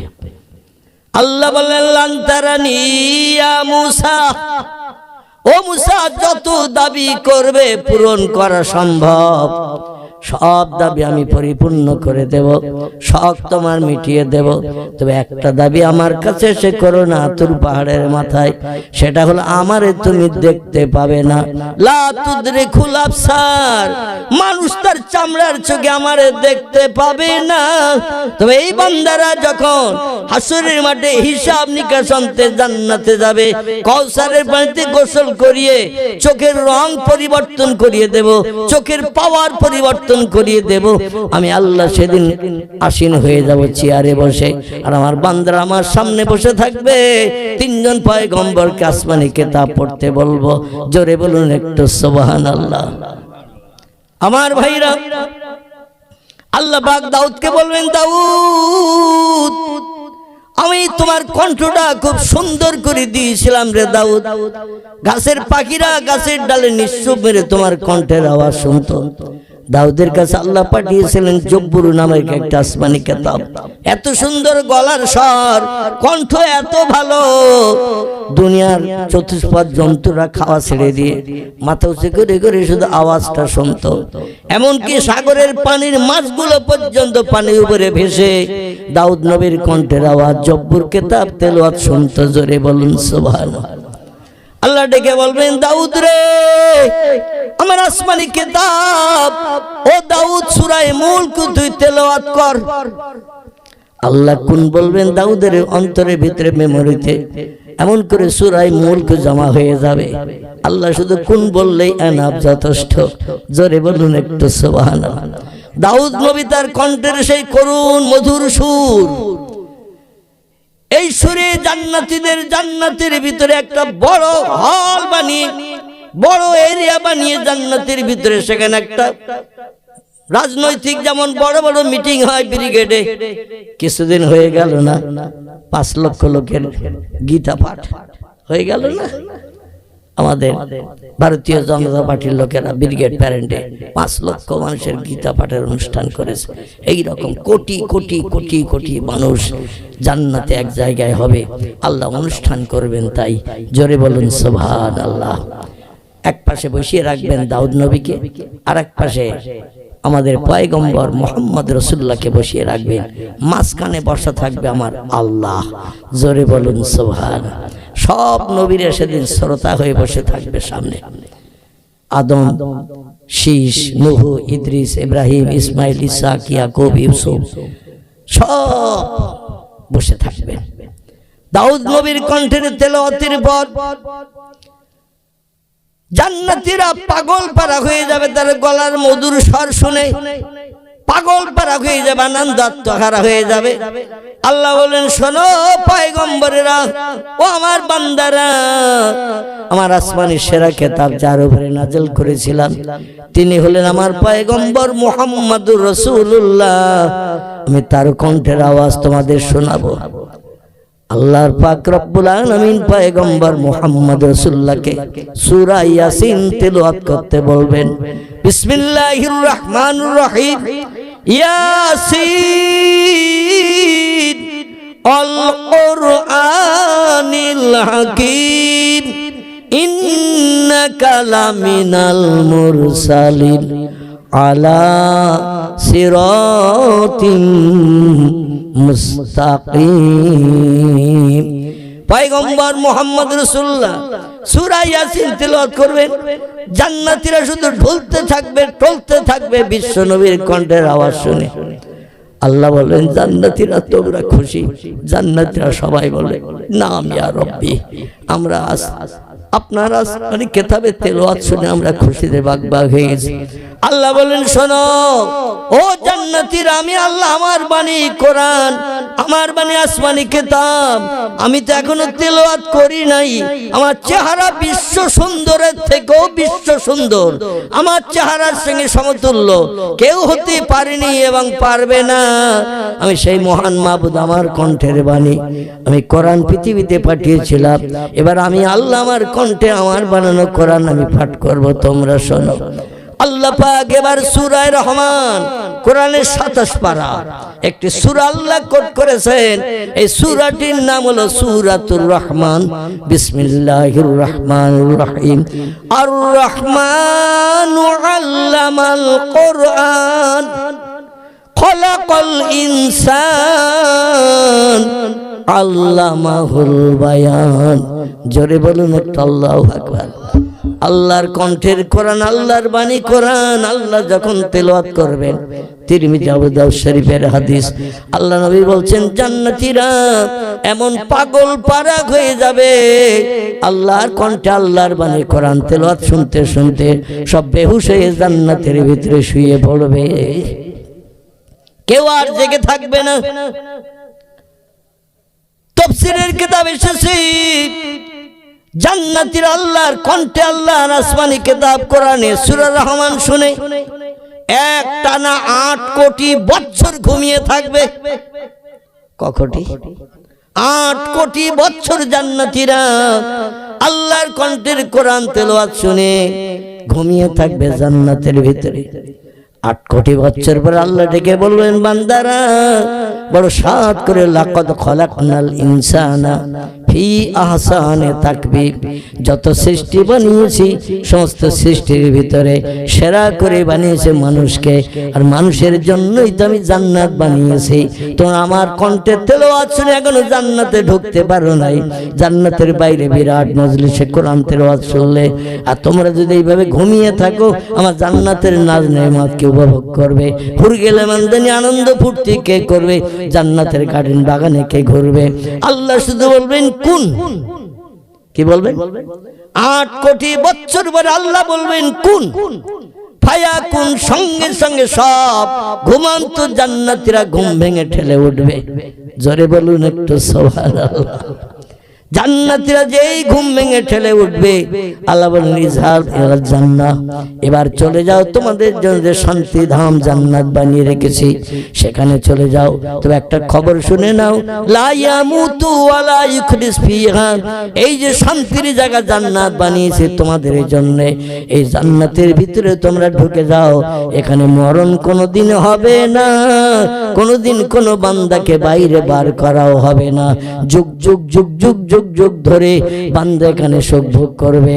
এক একটা জান্নাতি পুরুষের পরিষেবা দেওয়ার জন্য আল্লাহ পাক 18 বছরে হুর গেলেমান যুবতী সুন্দরী নারী 70টা করে বরাদ্দ করে দেবেন তার পরিষেবা নেওয়ার জন্য। জোরে বলুন একটু সুবহানাল্লাহ, নারায়ে তাকবীর। দুনিয়ায় যে লোকটা 4টি বিয়ে করে, বউ 4টি, শরীয়তের বিধানে আছে, কোরআনেও আছে, ফানকিহু মা তাবা লাকুম মিনান নিসা মাসনা সুলাসা ওয়া রুবা। আল্লাহ বলছেন ফানকিহু, তোমরা বিবাহ বন্ধনে আবদ্ধ হও, সংসার জীবনে সুখ ভোগ করো, জীবন যৌবন যেন নষ্ট করিও না। রাসূল বলছেন যার চরিত্র নাই পৃথিবীতে তার কিছু নাই। জোরে বলুন একটু আমিন। যার চরিত্র নাই পৃথিবীতে তার কিছু নাই। আল্লাহ পাক আমাদের জন্য পাঠিয়েছেন আল কোরআন, কোরআনের বিধান মানতে হবে। বাঘ মানে কোরআনের বিধান, ভাল্লুক মানে, হাতি মানে, ইঁদুর মানে, কুকুর মানে, বিড়াল মানে। এই জন্য ওরা মার সঙ্গেও ব্যভিচার করে, বোনের সঙ্গেও ব্যভিচার করে, নানি খালা কারো বাদ দেয় না এখনো পর্যন্ত। ঠিক বললাম না ভুল বললাম? এখনো পর্যন্ত গরু ছাগল হাঁস মুরগি ইঁদুর কুকুর বিড়াল সাপ বিচ্ছু ব্যাং মাছি মশা পিপিলিকা যত সৃষ্টি আছে ও মা বোন খালা নানি দাদি প্রভু কন্যা কাউকে ছাড়ে না। যারে পায় তারে নিয়ে জীবন যৌবনে খোদা নিবৃত্তি করে। ওদের জন্য বিয়ের কোনো বন্ধন আল্লাহ দেন নাই, বিয়ের বন্ধন আমাদের জন্য দিয়েছেন। জোরে বলুন একটু সুবহানাল্লাহ। এই জন্য আমরা অবৈধ কোনো নারীর সঙ্গে যদি কথোপকথন করি সেটা আমাদের জবানের জেনা হবে। অপরিচিত নারীর চেহারার দিকে যদি একদৃষ্টে তাকিয়ে থাকি চোখের জেনা হবে। অবৈধ মেয়ের সঙ্গে কম্বলের ভিতরে ঢুকে ফোনের মাধ্যম দিয়ে যদি 13 ঘন্টা গল্প করি ওটা আমাদের জন্য জেনা হবে, জীবের জেনা হবে। কোন অবৈধ মেয়ে কোনো গাছতলায় ডেকেছে, সেখানে যদি রাতের বেলা দেখা করতে যাই পায়ের জেনা হবে। আল্লাহ বললেন তুমি এই জেনা করে এসেছো। গুপ্তাঙ্গে শুধু জেনা হয় না, জেনা চোখেরও হয়, জেনা ঠোঁটের গালে জিভেরও হয়, জেনা হাতেরও হয়। ফুচকা বাদাম ভাজা এমন করে যদি কোনো অবৈধ মেয়েরে দিয়ে প্রেম ভালোবাসা গাঢ়তর বানাতে যাও, আর এই জলসা যখন হয় দেখবেন বাদাম ভাজা ফুচকা অনেকে সুযোগ বুঝিয়ে একে অপরের হাতে দিয়ে দেয়। জোরে বলুন একটু নাউজুবিল্লাহ। এ হাতেরও জেনা হয়ে গেল। কারণ তুমি দিতে পারবে তাকে যে তোমার জীবন সঙ্গিনী স্ত্রী হিসাবে বিবেচিত হয়েছে বিবাহের মাধ্যম দিয়ে। এছাড়া তুমি দিতে পারবে খাবার তাকে যে তোমার জন্মদাতা মাতা, তাকে দিতে পারবে। এছাড়া খাবার তুমি দিতে পারবে ওই নারীর হাতে যে তোমার একই মায়ের পেটের বোন। এছাড়া খাবার তুমি দিতে পারবে তাকে যে তোমার জন্মদাতা কন্যা, মেয়ের হাতে দিতে পারবে। শরীয়তে কোনো নাজায়েজ নাই, কিন্তু মামাতো বোন, খালাতো বোন, ফুফুতো বোন, চাচতো বোন, পাড়া প্রতিবেশী বোন এদের হাতে দিলে কিন্তু বিপদ আছে ভাই। বোঝা গেল? মামাতো বোন, খালাতো বোন, চাচতো বোন, ফুফুতো বোন, পাড়া প্রতিবেশী বোন, অপরিচিত কোন নারীর হাতে যদি কিছু তুলে দেন, মনের ভিতরে যদি কুচিন্তা ভাবনা কুমতলব থাকে, সঙ্গে সঙ্গে হাতের জেনা হলো, জবানের জেনা হলো, কথার জেনা বলার কারণে, চোখের জেনা হলো। আল্লাহ বলছেন আমার জান্নাত হলো টোটাল পবিত্র। পবিত্র জান্নাতে নাপাক দেহ নিয়ে ঢুকতে পারবে না। আমার জান্নাতের ভিতরে একটা পেশাব ঘর নাই, জান্নাতের ভিতরে একটা পায়খানা ঘর নাই, ময়লা ফেলার একটা ডাস্টবিন পর্যন্ত জান্নাতের ভিতরে নাই। টোটাল জান্নাত হলো পবিত্র জায়গা। সেখানে যে যদি সুখ ভোগ করতে চাও, 70টা যুবতী নারীকে নিয়ে স্ত্রী হিসাবে যদি ব্যবহার করতে চাও, মনে যখন যেটা ইচ্ছা করবে ওই 70টা যুবতী হুর গেলেবান আপনার সামনে সে খাবারটা পরিবেশন করে দেবে। তাদের চেহারা দেখতে এত সুন্দরী, কান্না হুন্না ইয়াকুত ওয়াল মারজান ফিহিন্না খায়রাতুন হিসান হুরুম মাকসুরাতুন ফিল খিয়াম। জোরে বলুন একটু আল্লাহু আকবার। এত রূপবতী সুন্দরী যুবতী নারী আল্লাহ জান্নাতের ভিতরে হুর গেলেবান বানিয়ে রেখেছেন। বান্দা যদি একবার তাদের দিকে তাকিয়ে দেখে আর শত শত বছর ধরে চোখের পলক মারার ক্ষমতা থাকবে না। এত রূপ যৌবন আল্লাহ তাদের দান করেছেন। 18 বছরের যুবতী নারী 3 লক্ষ বছর বারে 19 বছরে দেখাবে না। আবার এই যুবতী 18 বছরের সুন্দরী নারী 20 বছর পরে 17 বছরও দেখাবে না। একই রকম 18 বছরের থাকবে। চিল্লাই বলুন একটু সুবহানাল্লাহ। বরাদ্দ হবে কটা? 70টা। দুনিয়ায় কেউ যদি 4টি বিয়ে করে, শরীয়তের বিধানে আছে, কোরআনেও আছে, ফানকিহু তোমরা নিকাহ করো, বিবাহ করো, মা তাবা লাকুম মিনান নিসা। যে মেয়েটা তোমার নজরে চয়েস হয়, ভালো লাগে, পছন্দ হয়, তারে তুমি বিয়ে করে সংসার জীবনে সুখী হও, জীবন যৌবনে খোদা নিবৃত্তি করো, চরিত্র রক্ষা করো। আল্লাহ এটা আমাদের জন্য বৈধ করেছেন। জোরে বলুন সুবহানাল্লাহ। একটা স্ত্রী যদি সংসার জীবনে তোমার সুখ দিতে না পারে, মাসনা, তুমি 2টো বিয়ে করতে পারো। 2টি স্ত্রী যদি তোমাকে খুশি করতে অক্ষম হয়, অসলাসা, তুমি 3টে বিয়ে করতে পারো। আল্লাহ বলছে 3টে বিয়ে করার পরও যদি তোমার সব দিক থেকে মনোবাঞ্ছা মনাশা পরিপূর্ণ করতে 3টি স্ত্রীও অক্ষম, জীবন যৌবনের ক্ষুধা এখনো নিবৃত্তি করতে পারেনি, এখনো চাহিদা রয়ে গেছে, স্ত্রীরা অপারগ অরোবা, তা তুমি 4টে পর্যন্ত মেয়ে একসঙ্গে বিয়ে করে সংসার জীবনে সুখী হবে। আমি আল্লাহ তোমার জন্য বিধান ঘোষণা করে দিলাম। তবে হুঁশিয়ার, সাবধান, ডেঞ্জার, বিপদ খাতরা আছে। তুমি যেন তোমার গুপ্তাঙ্গ অপরিচিত অবিবাহিত মেয়ের কাছে দিয়ে তুমি যেন তোমার চরিত্র নষ্ট করিও না। যার চরিত্র নাই পৃথিবীতে তার কিছু নাই। চিল্লাই বলুন আমিন। আল্লাহ পরক্ষণে বলছেন ফাইন খিফতুম, যদি তোমাদের ভয় হয়, যদি তোমাদের চিন্তা হয়, আল্লাহ তাআলা বিয়ে করেছে 4টি, জীবন যৌবনে খোদা নিবৃত্তি করবে, তোমার জীবনের শখ মিটাবে, আশা উদ্দেশ্যকে পরিপূর্ণ করে নেবে। যখন তখন যখন স্ত্রীরে বলবো আমার এটা দাও, ওটা দাও, এটা করো, ওটা করো, এইভাবে তোমার ডাক শুনে তোমারই খুশি করবে। এই জন্য তুমি এক এক করে 4টি বিয়ে আবদ্ধ হয়েছো। বিয়ে করো, আমার কোরআনের বিধান মেনেছো, তোমার কোনো শরীয়তে বাধা নাই। তবে শোনো, ফাইন খিফতুম, যদি তোমাদের ভয় হয়, যদি তোমাদের চিন্তা হয়, আল্লাহ তাআলা 4টি স্ত্রীর সঙ্গে ব্যবহার সমান করতে পারবে না। কাউরে কাছে টানবে, কাউরে দূরে ঠেলে রাখবে। এরকম মনোভাব যদি থাকে, ফাওয়াহিদাতান, একটা স্ত্রী তোমার জন্য যথেষ্ট।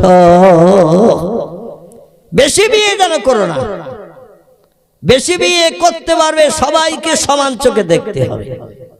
আমাদের দেশে দেখবেন নতুন স্ত্রীকে নিয়ে শুধু নাড়া ভাড়া, দৌড়োদৌড়ি, ছুটোছুটি, গতি, বিয়ে বাড়ি, অনুষ্ঠান বাড়ি, নতুন স্ত্রী নিয়ে যাওয়া হয়।